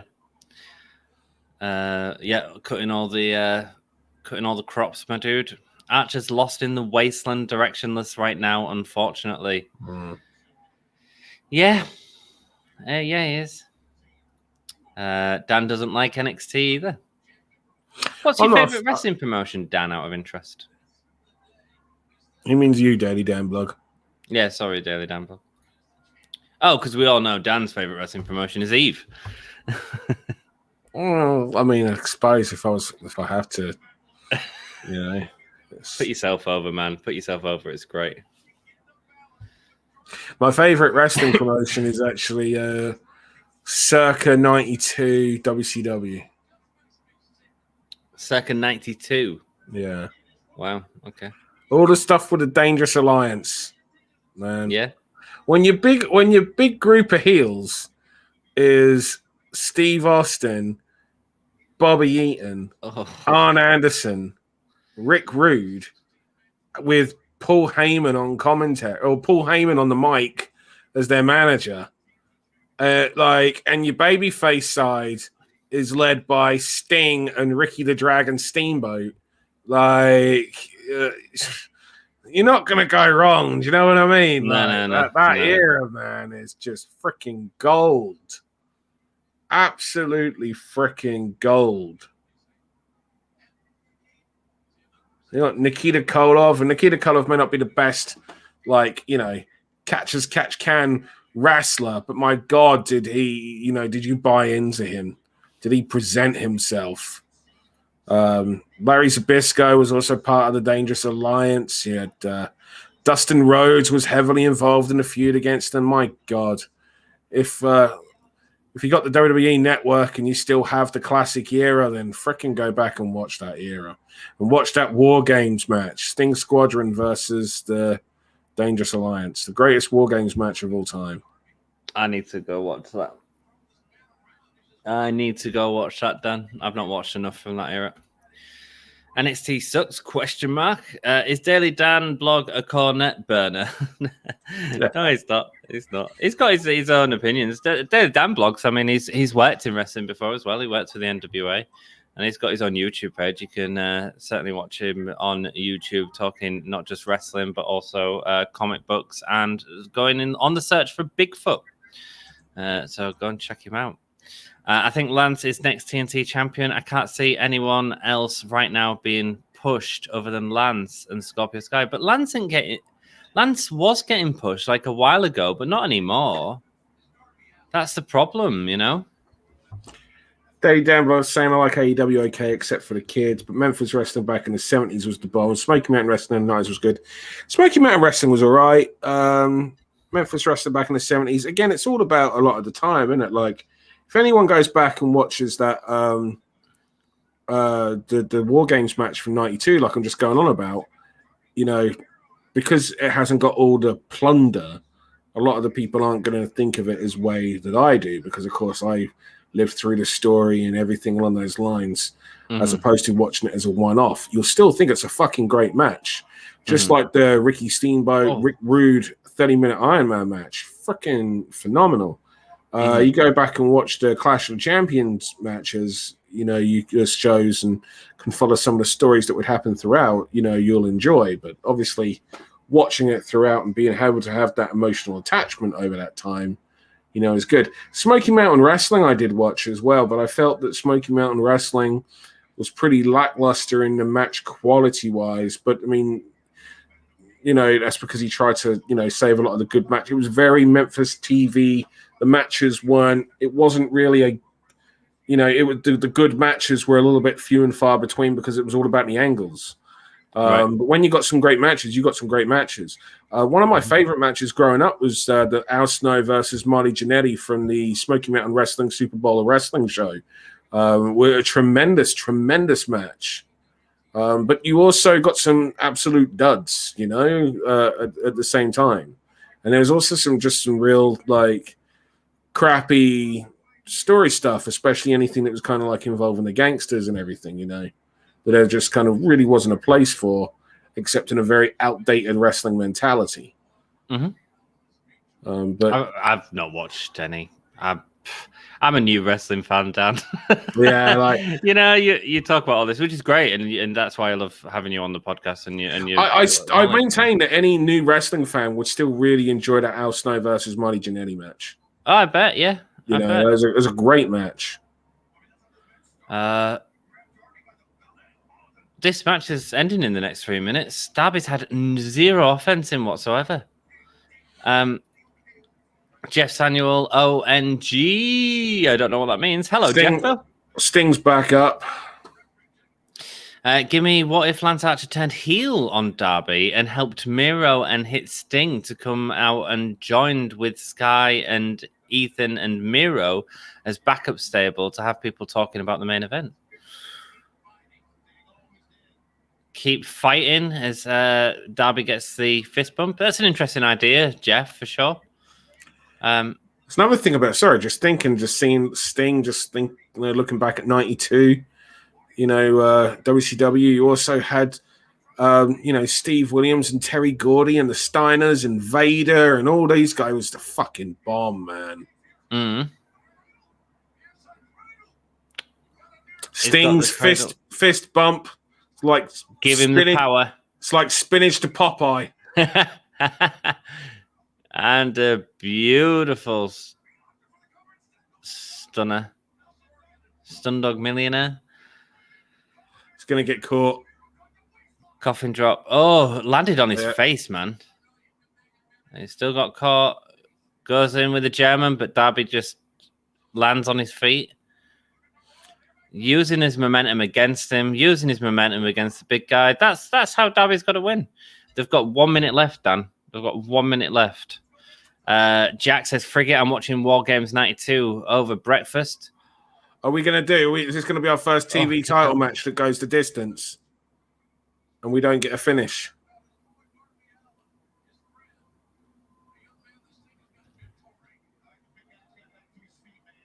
Oh, no. Oh, no, he's going to roll through. Oh, no, he's not. Oh, no. That's the finish. Yeah. Or is the time going to win? No, that's the finish. Calling it game over, are they? There we go. So Darby got his comeback, but didn't win. Miro thanking him now. Miro better kick Darby's ass, though. Well, you got what you wanted, Maj Raju, and welcome to the podcast. Hope you're having a great day, my dude. Daily Dan says, I was working some of the War Games shows. I was putting concessions, selling posters and pictures. I worked for WCW late 92 till 2001. There you go, Dan. Cool. I'm sure you and Dan could have many good chats about all that time of wrestling, Dan. Hey, that era, man, had some of the best.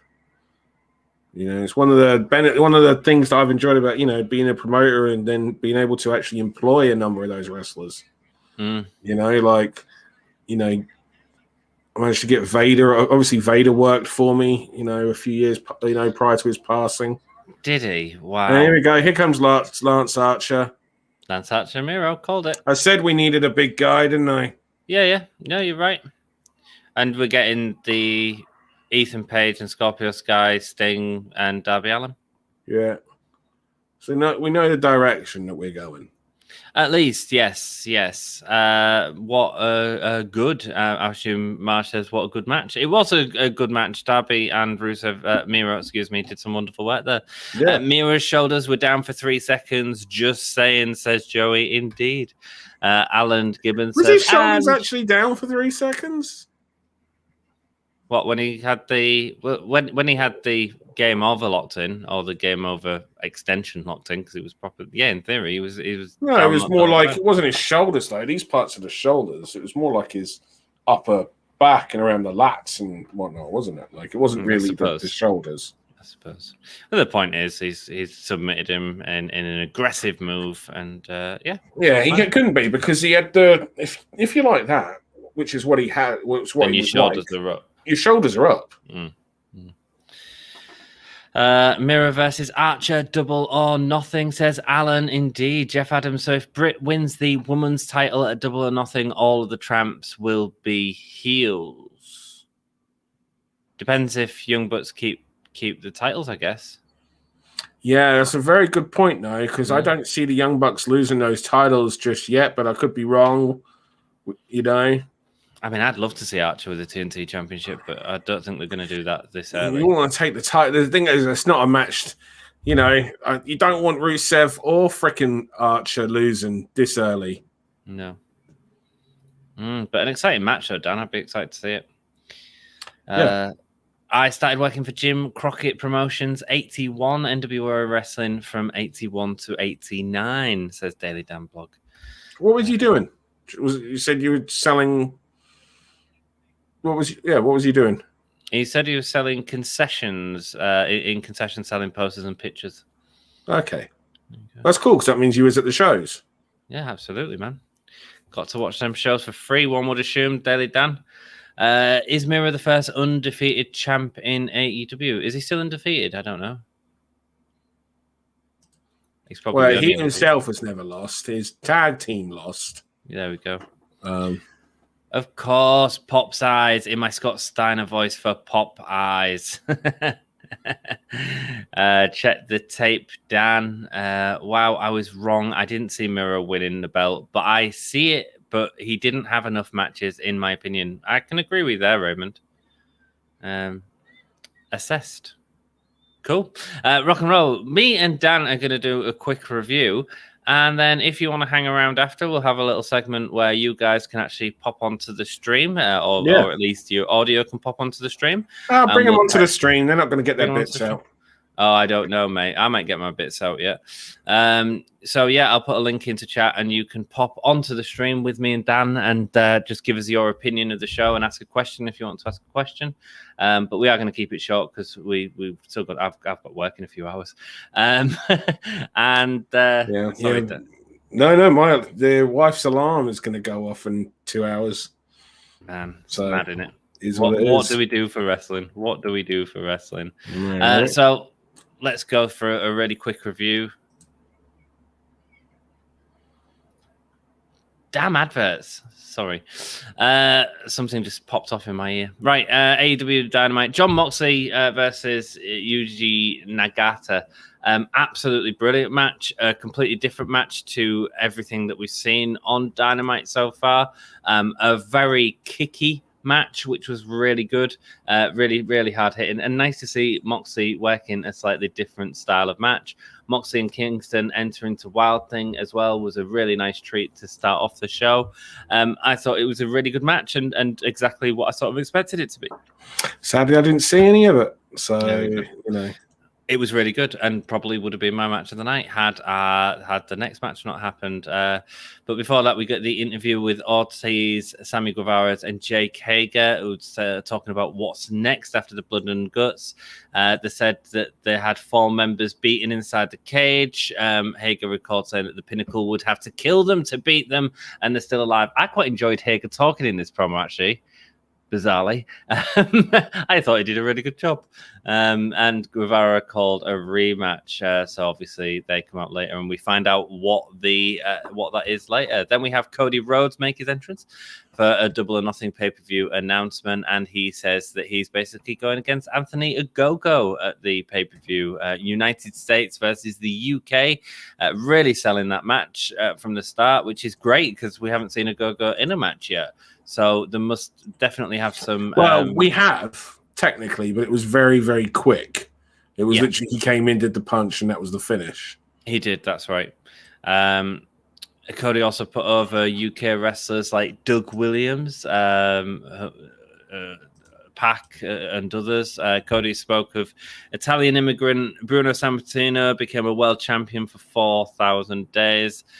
Cody said the dream lives here. So interesting. I like the idea of the American Dream versus the UK up-and-comer, and I'm excited for that match, Dan.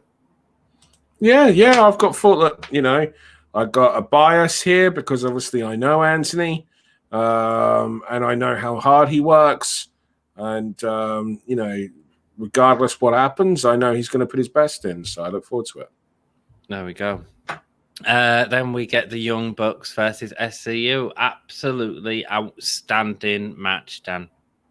It was a great match, great story. Everyone was outstanding in it. Loved it. Timing, just beautiful. Yeah, it's the kind of match that everyone. There ain't a promoter in the world that wouldn't want that match on their show. Not one. The spots that they did in terms of the smaller spots where they had the really tight wrestling, and that's what this was, Dan. It was really, really tight wrestling before. Everything was so good. Four outstanding wrestlers. The story was great. The whole Daniels gets split up and quite badly from a spot that makes sense. And all this sort of stuff, and bled a hell of a lot. And we see Daniels continually kicking out of stuff, even though he's got blood all over him. The Matt Jackson mocking the "I'm sorry, I love you," outstanding, Dan. Everything about it was outstanding. It really was. Hilarious. Daniels went for the best moonsault ever, slipped on the ropes, but again, commentary did a great job of covering it, man. Yep. Yep. I thought it was great, but eventually the Bucks hit the BT. Well, I didn't actually. Now I think I didn't hear the commentary covering it, but I assumed they did. Yeah, they did. They said that he slipped, but it's probably due to blood loss. Good. That's exactly what I said on the stream. I hope that's what they're saying. Commentary said exactly that. Yeah. The Bucks eventually hit the BTE trigger on Daniels, and Nick pinned him. Absolutely brilliant. Yep. It was ended too quickly, though. We went backstage to see Moxley and Kingston trashing the Young Bucks dressing room. It really was ended too quickly. Should have just stayed in the ring, shouldn't it, Dan? Yeah. Especially with everything else that happened. We need time to ingest, and there was no time to ingest. No. Clearly, they had a great moment where... Jesus Christ. Dan, do you know how long that match was? What, the tag match? Yeah. No, how long? Have a guess. Before I give you an answer. 16? 13:50. Okay, so it felt a lot longer. It felt like they got so much stuff No, it felt that way. The reason why I went with 16 is because I thought you were going to say it went a lot longer, but it felt shorter. Oh, right. No, I just guessed 16, I thought that was like 20, 25 minutes because they're fitting so... I'm not complaining about it. They're just fitting so much stuff into that match, man. So, yeah, we get to see the moment that they had in the ring later on, but it would have been nice to have actually seen that. And we get Christian Cage interviewed. Kane said that he's open next week to face any member of Team Taz. Matt Sydal showed up and said that he would also be in a match, and that we're getting that next week. Cool. So he wants to face any member of Team. Well, of course, we are dealing with the issue that Ricky Starks has a fractured neck. So You're obviously, joking. I didn't know that. Did you not know that? Yeah. No. So he's going to be out for several months. So, which is such a shame. But so obviously they're having to. This is there's the same plans change, and plans are sometimes forced to change, and this is one of those ones. So whatever it is that they had, obviously things have had to maneuver around somewhat. Well, let's hope that they can resolve that as quickly as possible. What's the recovery time for that? Just several months is all I know right now. Jesus Christ. Bad timing. Pat versus Orange Cassidy was next. This match... Dan, I didn't like it. Even I know that we got the awful sort of ending, but it felt very samey, man. Well, the bottom line is we don't know what we were going to get. No. It ended before it got going. But again, and here's another time thing: they ended in a no contest at 13 minutes, which was the same length as the And I just don't feel like. Well, but how much of that was, stolen and everything else? Do you know what I mean? Like, there was a lot of it was stolen. There was a lot of waiting around after that power bomb. They were starting the count out, and then Aubrey rolling to the outside, and then coming back in, and then starting again a count, and then Don Callis came. There was a lot of stuff.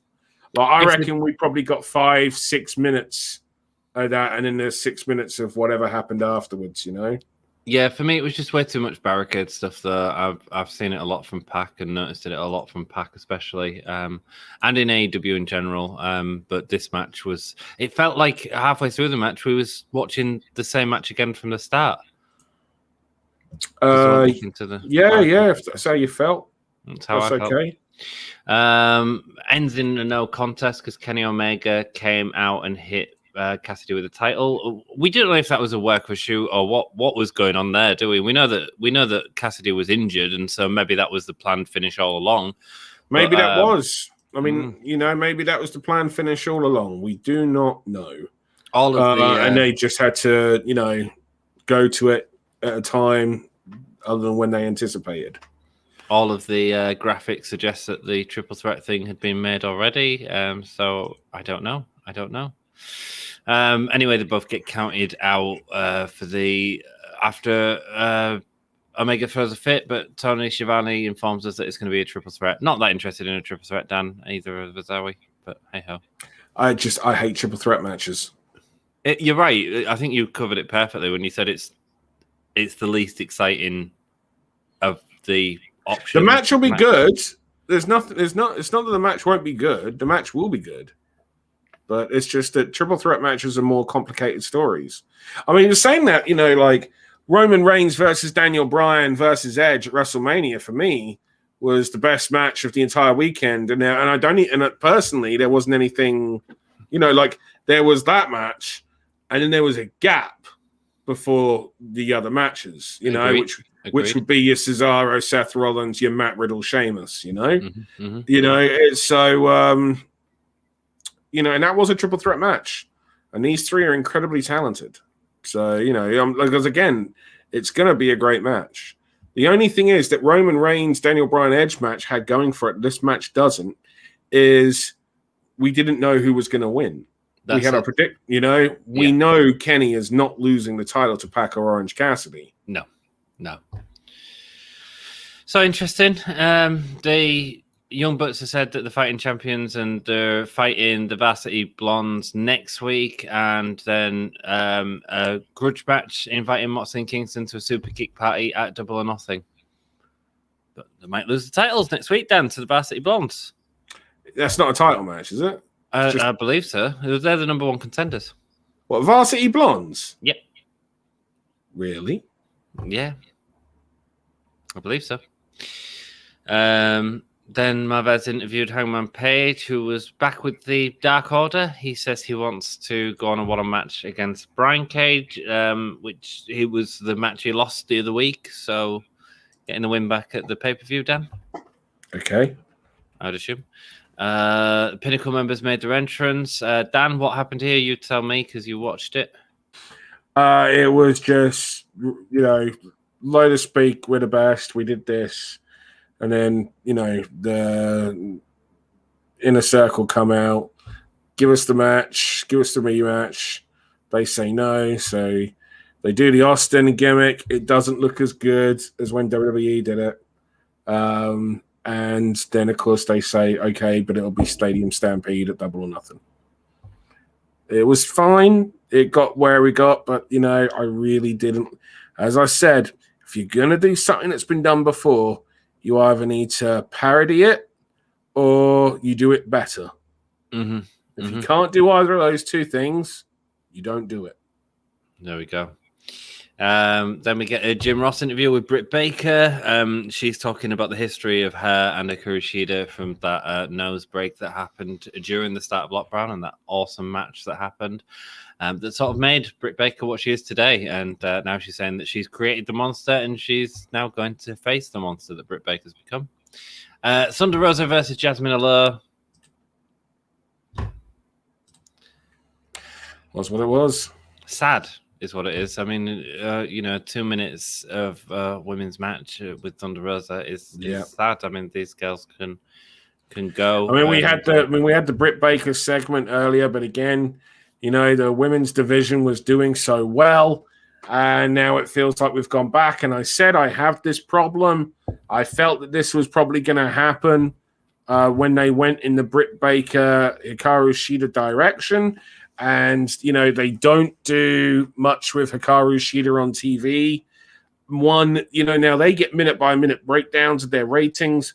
One presumes that Shida does not bring in the numbers, and that's what they're seeing, and that's what they're doing. But the flip side to that is, well, what are you doing to make people, care? Because if that comes down to it as well, and we all know, things could have been better. Now, they can't put everyone on TV, and there's only so much they can do, and they have to think about things from numerous angles. I totally get that. But sometimes you just have to grit your teeth and, plow the field and play the long game, and anything on Dark, and they've got multiple platforms done. It doesn't even have to be on Dynamite, but they're not doing anything with Kushida. Well, even if they're doing it on Dark or Dark Elevation, it's still not. It has to be on Dynamite. Yeah, but they're not doing anything is the issue, and that's why I feel that Shida's losing the title, because they're not doing anything for and that's that. And obviously Rosa was on there tonight because Britt's going to win the title and Rosa's going to challenge her for it, and Britt will get a win back, and that tends to be standard Wrestling 101 booking. There we go. However, saying that though, Dan, we do have a good match lined up for next week. We've got Serena Deeb versus Red Velvet for the NWA Women's Championship. So that'll be very good. But again, no build to it. That'll be good. No, just suddenly it'd been nice to have seen even just some insert promos. We had so much stuff going on with the women's divisions. 3 promos a night, 3 segments a night, with different people being built up, different people being seen, and now we're getting this woman segment where we have Baker, we have Thunder Rosa, we have the Serena Deeb Red Velvet match announcement, and it's like all your women's stuff is just combined into 5 minutes of the show, and that's not doing the women's division any favors at the minute, Dan. It's really not. Cool. We get a lineup of the Double or Nothing thing, and then Miro makes his entrance. Darby and Sting come out. A decent match. Miro absolutely destroyed Darby. Darby had 1 or 2 nice little comeback moments, but all were caught by Miro. Loved Darby's intensity when he threw himself out of the ring. He looked like a pinball leaving a pinball table and hitting one of them circular things and bouncing off beautifully. And Darby Allin, man. Darby Allin. He rocks. Yeah. I think part of them putting the belt on Miro isn't even about Miro. It's about Sting, I feel. It's about getting Sting on the pay-per-view. Well, I mean, that was obviously the stuff with Scorpio Sky and, the other fella whose name I've forgotten right now. But, Ethan Page. But, I've got no problems with Rusev getting the title. Miro. Miro getting the title. I really like him. I wish a little bit more was done on this match happening. I wish it was like there was a week difference, but obviously they've got a direction that they want to hit at a certain point with regards to everyone, so it is what it is. And they are really rushing telling stories. Before we go into our overall ratings of the event, I'm going to throw a link into chat. Now, my dudes, if you have a camera and a microphone and you follow this link to the chat, you can join me and Dan on the stream and come and give your opinions and maybe drop in a question. We'll probably only do a couple of people and we'll do it quite quickly, but there is the link on whatever platform you are watching on. I didn't do it to all platforms. Let's do it again. There we go. So yeah, just hit up that link if you've got a camera. It's pretty easy to follow. You could probably do it on your phone if you want to. I'd imagine you could do it on your phone. Yeah. Yeah, I've done it with Dom on his phone. We tested it with Dom on his phone. So if you fancy popping on the stream, giving your opinion and saying hello to the Gimme a Whole Yeah community, you absolutely can do that. Dan, overall ratings for this show. I'd give it a 9 out of 10, man. I'm a lot harsher than you. I'd say that's a 7.5 out of 10. Okay. For me, that one match... Which is a very high for me, by the way, to be clear. Yeah. Yeah, but for me, that one match, dude, was just outstanding, mate. It was. The show itself was very good. And I wish I'd have seen the opener because I bet you I'd have loved it because I love Yuji Nagata. I'm a huge Yuji Nagata fan. And, and I love Jon Moxley as well. His work is tremendous. The two together, I'm all in. It's a shame, I wasn't able to watch it, as it happened. But then, the tag match after, when I, came in, loved that. Mm-hmm. I'm sure I would have ended up loving Orange Cassidy and Pac had they have been able to continue. I really like the main event. I wish that tag match was the main event, though. Yeah, so do I. In terms of... I get why it wasn't, but I do think because there was the added stipulation of, tag team as a career. It felt big enough to be that, and yeah. And then I loved Matt Jackson in this. I thought Matt Jackson was outstanding. Like, everyone in that match was brilliant. We have just lost George. George was on here. If you want to come back, George, that's all good, mate. Sorry, just we'll get back to you in a second. Click the link to the StreamYard, guys. Follow the thing, and you can come on to the stream. Sorry, what was I saying, Dan? He's back. Cool. Well, let's get George on here, shall we?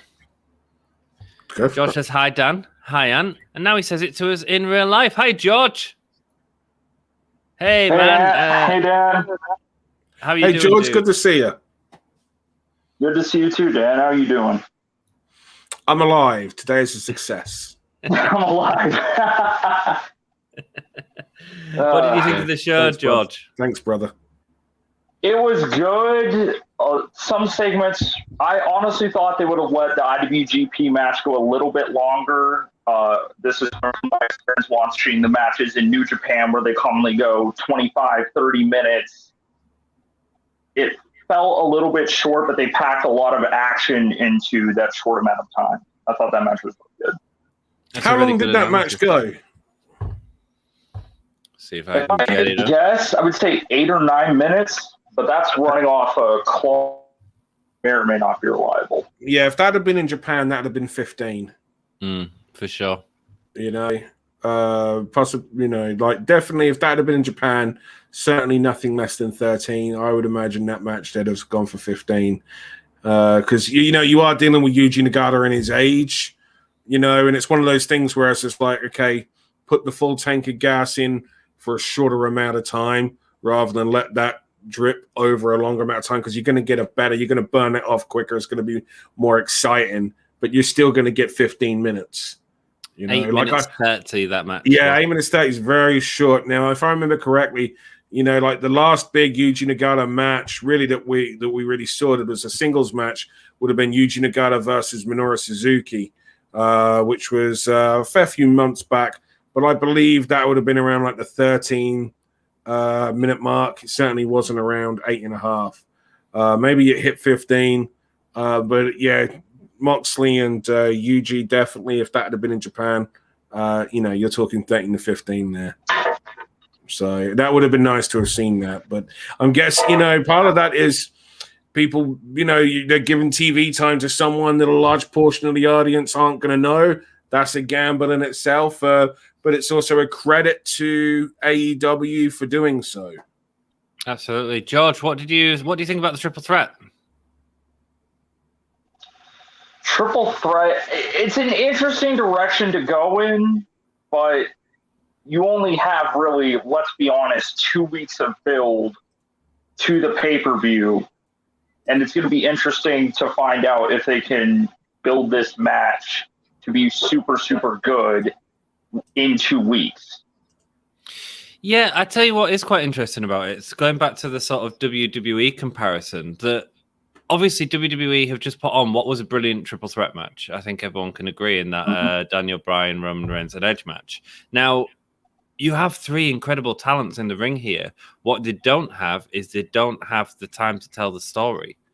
So that's going to be a really interesting thing to see how that plays out and whether that's going to be effective or not in this sort of setting. Interesting. Any other comments, Georgie baby? Huh? Anything else, brother? Internet's going. Overall, it was a really good show. I enjoyed it. Watched it live, and I thought it was really good. Cool. As no one else has come on, do you have any special questions for Dan? I know you're a big fan of Eve Pro Wrestling Eve. George is always promoting it on our streams. George was on Friday Night SmackDown. George was like, "Yeah, everyone, tomorrow night, 11-year anniversary stream. Come and check it out." George. Thank you, mate. Appreciate it. No problem. I did promote it in pretty much. I did promote the 11th anniversary stream in pretty much every chat I was in over the last week. Thank you, brother. Dan, what is the weirdest match you've ever booked and why? Great question, man. What was the weirdest match? Oh, I mean, I've done a few. I don't know what the weirdest one is because everyone's whole thing of what's weird is different. But, we did a match that was Martina and I forget the name of her tag partner, which is really embarrassing because I wish I could remember it off the top of my head because he's someone that everyone should be watching. Rocky Mack, thank you, Martina. Rocky Mack against Nina Samuels and Cara Noir. But Martina and Rocky Mack's tag team partner was John Cena, who, of course, you couldn't see. But you did an Invisible Man match, Dan. Oh, cool. I did it. I was doing Invisible Man matches back in 2014. I was doing them before they were cool. But we did that. But John Cena did do spots. Cara Noir took an AA in that match, as well as a bunch of other things. We led into that match by doing Blind Date, and John Cena was one of the contestants in Blind Date. Nice. There's obviously the Kota Ibushi match as well with the fireworks and everything along those lines. We did a match. I don't know if you guys probably haven't got a show. There's a British TV show called Countdown.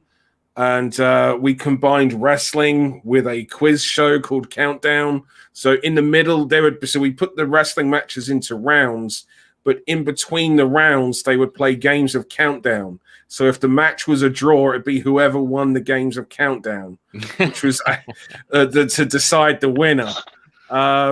Which was just like, I got the idea from chess boxing. Do you know of chess boxing? In between the rounds, this is a legitimate thing. It happens at actually some decent sized venues, and in between the rounds of boxing, the boxers then play a round of chess, and the fans, it's great, and the fans react to the chess moves like the boxers have just landed some big punches. In between the rounds of the wrestling matches. We did games of Countdown.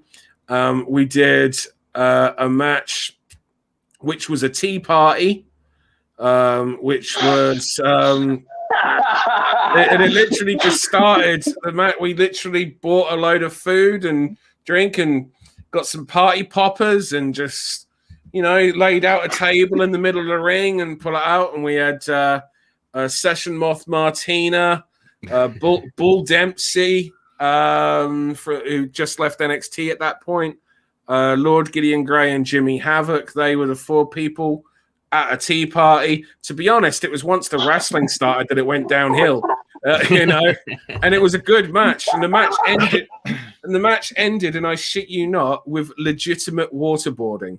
There is no way to fake waterboarding, but we were able to do. So we ended it with legitimate waterboarding. That's how you do a match, Dan. But I've seen you guys do pass the parcel in the middle with Kaylee Ray and Piper Niven. Yeah, and George would have seen that match as well. Kaylee Ray and Viper, there's Kaylee Ray and Viper versus Jada and Aaron Angel with all the skipping and all of that stuff as well. Yeah. To me, wrestling is. It's at the end of the day, it's an entertainment show.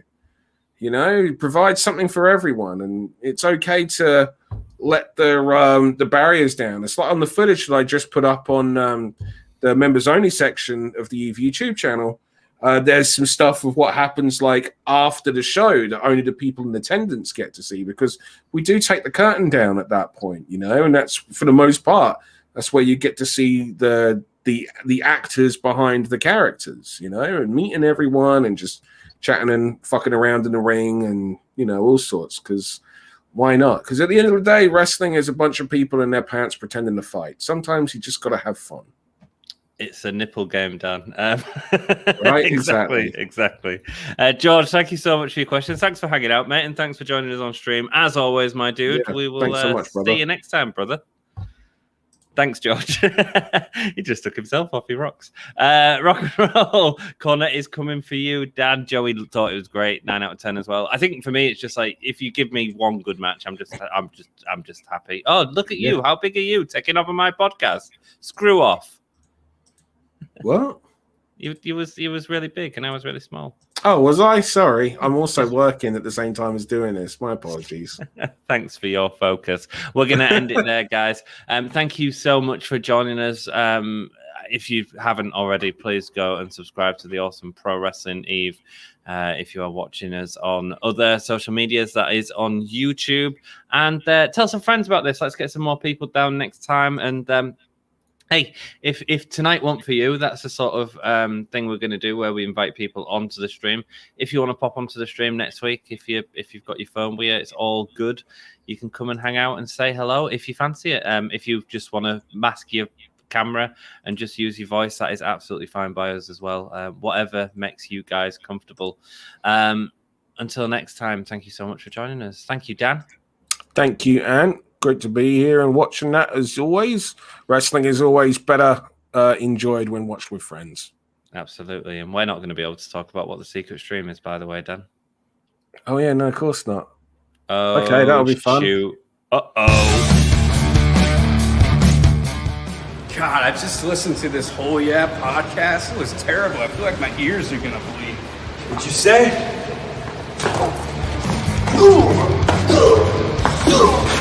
This is Darby Allin, and you're listening to Gimme a Whole Yeah podcast.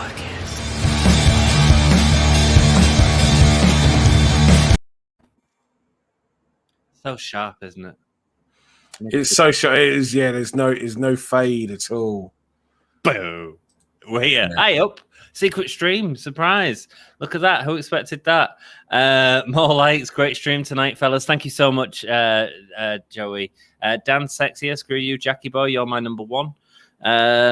Jack, more likes. Yes, please. Dan did it on my phone. Also, great. Thank you, George. Also, a tea party match is the most British thing I have ever heard of.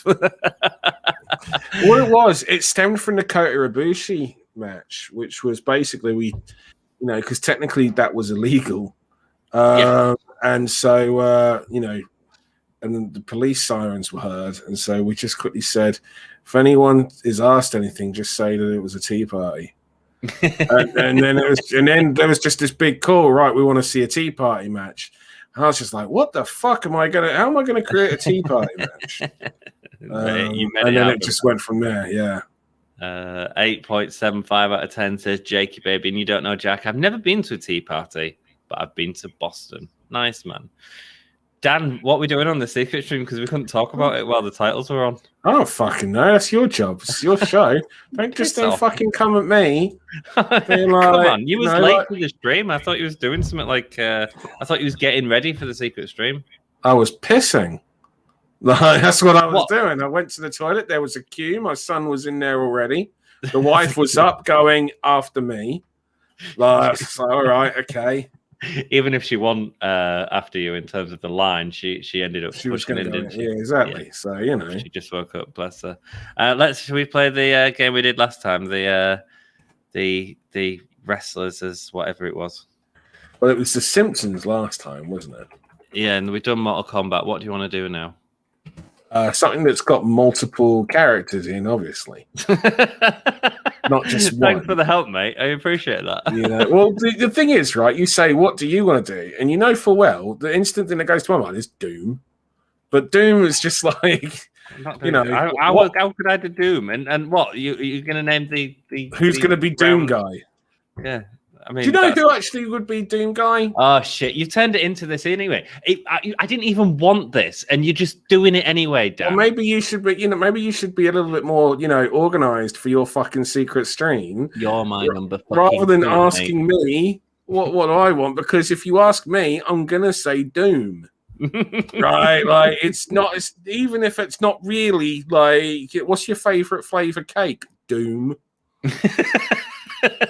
Like it's oh, hello, John Elite. Lovely to see you, mate. Hope you're doing well, man.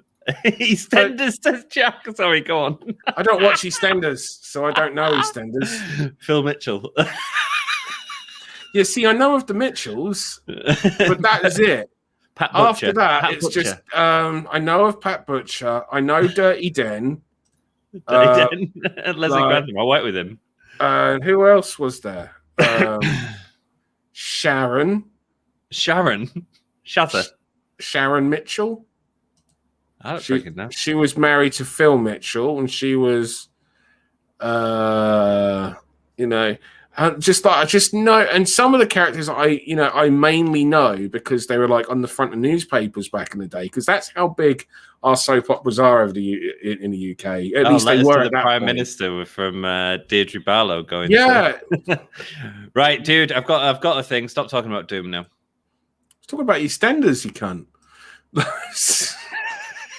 And also, the answer is Miro. I bet you Miro would make a great fucking. Oh, you're still doing it. You had to get your answer in. Had to finish. Fine. Like, Marvel characters. Miro's Doom guy. Yes, well done. Doom guy Miro. Great.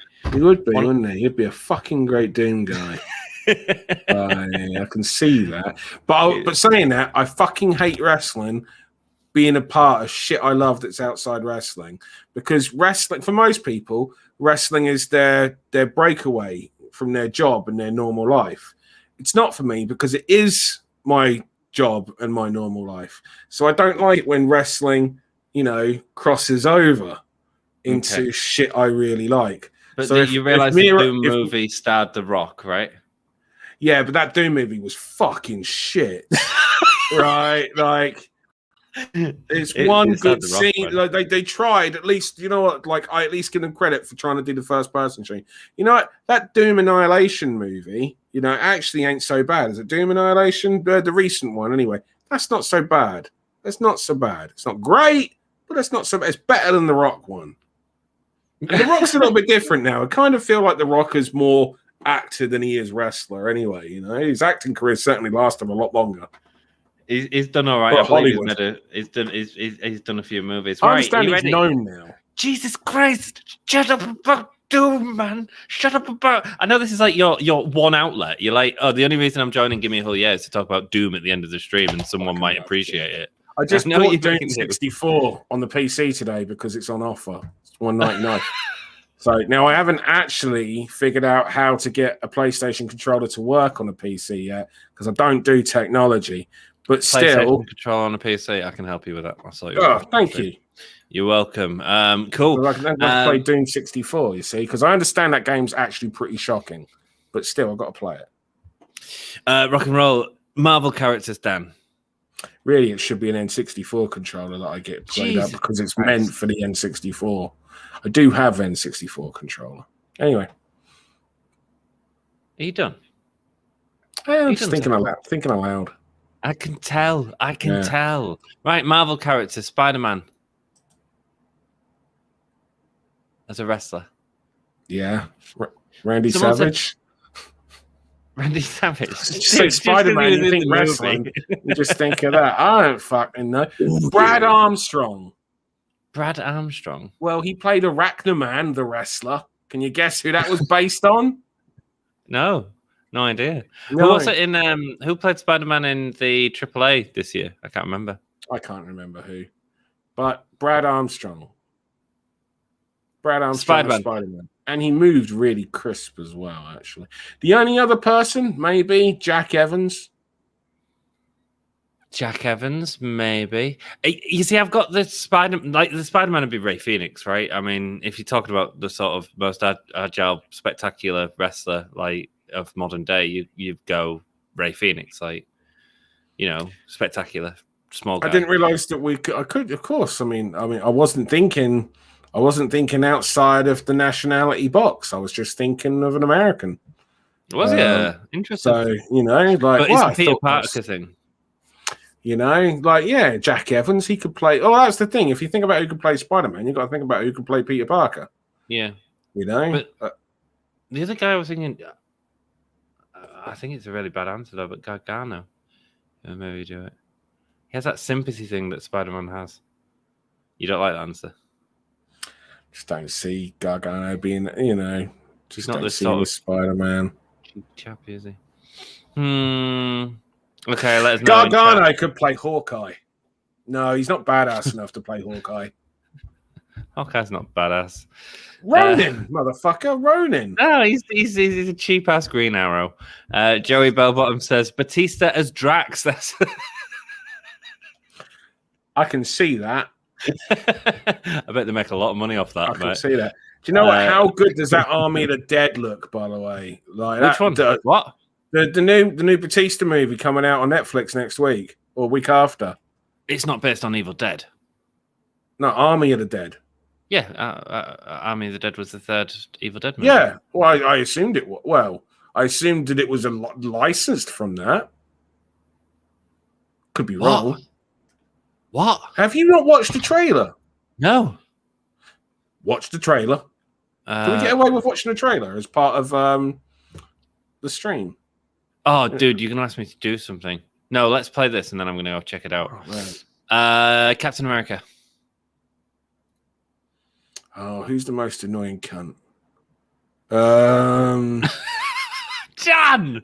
That is no way to speak about the American hero who fought in the war. Right? He's the one. I didn't think I'd like Captain America because it's just like, you know, I'm gonna fuck, you know, like, and that's nothing against like Americans. Just like if you told me, oh, they're making a Captain Britain film, so for fuck's sake, you know, like no. Captain Britain, you know, but I think they're putting Captain Britain in something, aren't they? In one of the series or some other shit or something. I don't know. But I don't know who's really fucking annoying. Like, but you know, I will say my favorite Marvel movie out of all of them is actually Captain America and Winter Soldier. I think that's fucking superb. I don't know what my favorite Marvel film is. Captain America. So it's got to be someone very American looking. John Cena, the Patriot. Del Wilkes. Which one? Because Salvatore Sincere was also the Patriot, wasn't he? Tom Brandy. I think so. But John Cena is a very American-looking man. He's a bit big. He's 6'1" or 2, isn't he? Like 200, muscular. 250, like, 200. He's a fucking super soldier, you prick. Yeah, but John Cena would be more like... into him. He's too muscular to play a super soldier. Wouldn't John Cena make a better Thor? No. Okay. I must say no. Okay. Oh, there's a good one. Cody Rhodes. That's the damn good answer. Yeah, Captain America. Cody Rhodes could do that, but now I'm really, really set on John Cena. Draw the Destroyer out of field, I'd say. Hi, Dan and Ann. Quick wrestling question. Let's just break up the secret stream with a wrestling question. Could Kenny do the Roman pin at Double or Nothing? Could he? Yeah. Yes. Yeah. Will he? No. Army of the Dead? Question mark. Hey, Captain is Kurt Angle. I mean, yeah, back like, yeah, back 2000s. Right. Still no, though. Maybe Del Wilkes. Well, that's the Patriot. Mm-hmm. After tonight, Cody Rhodes is Captain America. There we go. Jeff says Cody as well. I see Jake Hager, by the way. I thought Jake Hager, he did come to my mind, but Jake Hager, what, for Captain America? For the look. I was trying to think about matching looks. Who looks American? Jake Hager did come to my mind, but like I'm now kind of just set on John Cena. Captain Britain's going to be in Marvel's What If. Jake Hager, favorite Marvel. That's what it is. Captain Britain's going to be in Marvel's What If. Yeah. Oh, really? The straight to Disney Plus one? Yeah, well, pretty much everything's straight to Disney Plus at the moment. Makes a lot of money, doesn't it? Favorite Marvel for me is Winter Soldier. Dan, lovely explanation, says Georgie Baby. Jake Hager as Captain America. Captain Britain, oh no. Brett as Captain just to piss the man off. He would be miserable as it, wouldn't he? Let's do the rest of the Avengers and then we'll save a few for the next time because I've enjoyed this one. Iron Man. It's got to be someone that's very charismatic and can have a redeeming. Thing is, you would say someone like The Rock, but at the same time, he's just too, like, because it's kind of got to be like a normal-sized individual as well. What about Ricky Starks? Nah. Nah? Nah.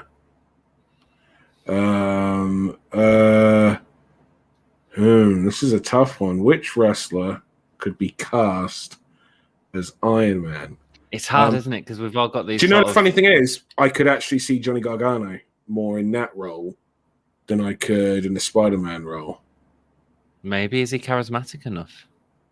Yeah, I think he's charismatic enough, but in the right way. I don't know. Like, maybe Michaels 92. Wait, who are we talking about again? Iron Man. The Miz? Oh, I mean, you say it and I hate it, but I think you're right. Yeah. Me too. What about the Hulk? The Hulk? Oh, Jericho. Jericho's not a bad shout, actually. Jericho's not a bad shout.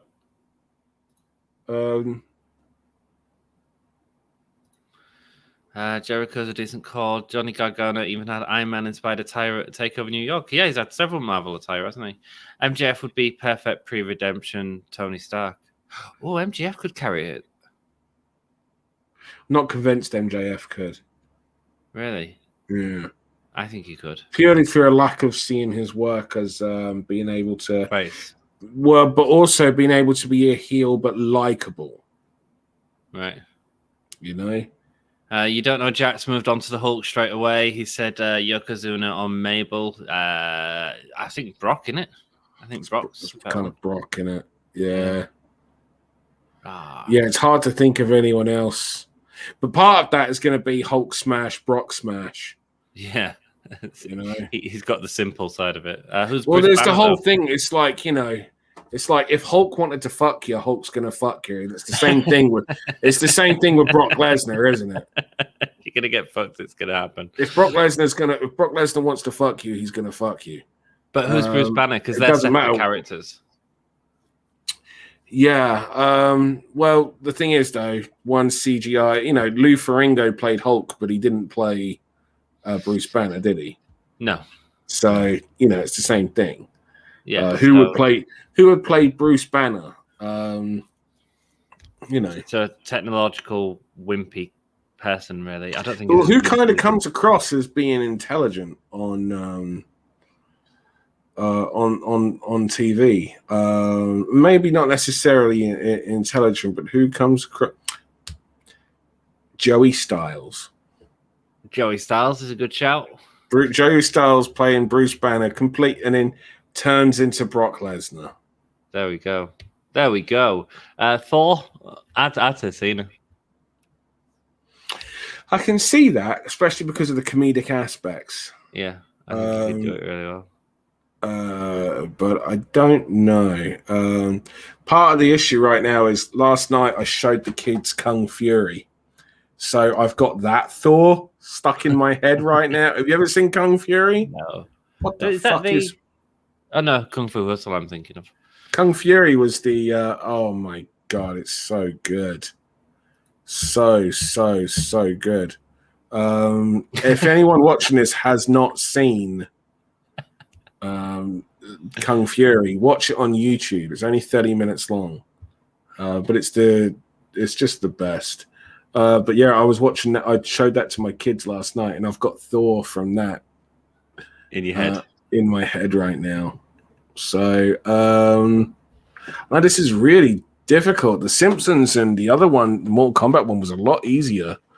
Which is weird, isn't it? Because yeah, but I think it's because they're so iconic characters, maybe, that have multiple sort of. And the Simpsons isn't iconic. That have multiple. You didn't let me finish, you prick. That have multiple variations of them that we've seen for years and years. Because you've got like comic book characters. You've got it's hard. The problem as well is WWE's roster is so and wrestling as a whole has a much big. But you can go history of wrestling. We've always gone history of wrestling. True that. And we're going with Thor, and so my brain has gone Hercules. God, because fuck it, why not? God, no. John Cena was the fine answer. Leave John Cena. Just accept it. Let's go with Black Widow. Hercules is not the right answer. That's just my brain trying to fuck with me and going, you want to see Hercules v Thor, right? You want to see Hercules and Thor together. It'll happen. For Hulk, I would say Brock, absolutely, George. Hulk is Miro to Jack. There's another good shout. It's a good shout. And we don't like... Miro's already been cast as Doom Guy.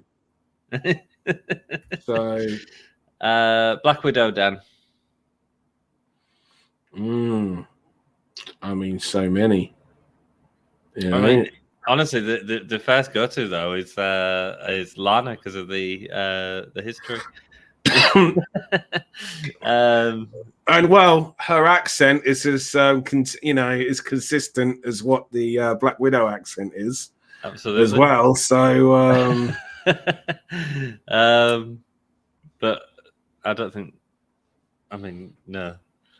She's the ravishing Russian. She's not the kick-ass spy.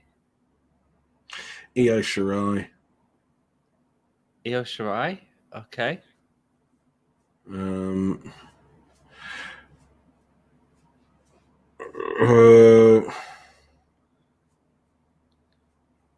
Maybe it is Io. It's hard to think of some. The thing is that Io's got going for her is she played that like assassin character on Lucha Underground. Right. She's a badass as well, isn't she? Well, she certainly exactly. So because of that, there's that mix there as also. So yeah, I'd say Io Shirai as Black Widow. Yeah, I think you can't think of anyone more.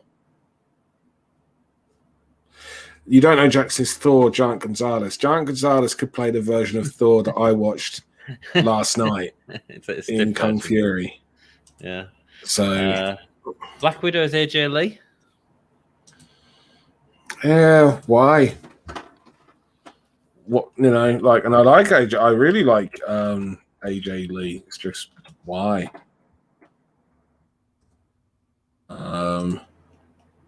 Like Lita's too punky. Yeah, Lita's. Can't think of anyone AEW. Lita is Tank Girl. Yeah, there we go, man. Yeah. Right, guys, had some fun. Thanks very much for joining us. It's been a lovely day. And, hold on. I'm not done. Oh, you're not done? Why? No, I'm putting something in the chat. Oh, what you putting? Oh dear.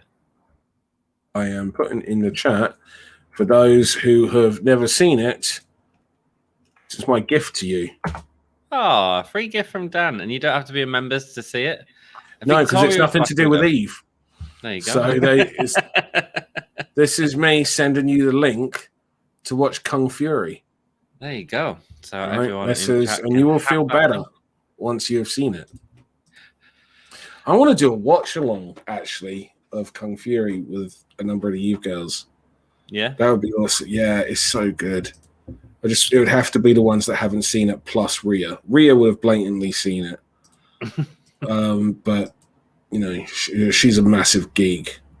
But yeah, there we go. Rock and roll. You haven't put it in the link in chat, have you? It's because I'm not. It's cause I have, but because I'm not a fucking mod or admin, it's not going to show up. Until next week, you'll have to. I can add you as a mod, but I'm not doing it till next week, so I'm not changing my screen. It's nearly 4 a.m. Dan, thanks so much for joining me, mate. It's been a good night. Pleasure as always. Guys, you guys in chat make the show. We do appreciate it so much. And when we go off, we talk about you and think about you and dream about you. Until next time, 5, 4, 3, 2, 1. Oh yeah. Oh, yeah. Oh shit. Edit the name for the overlay. Yeah. You know when you want to press a button and just get it right and it just doesn't work? God, I just listened to this whole podcast. It was terrible. I feel like my ears are gonna bleed. What'd you say?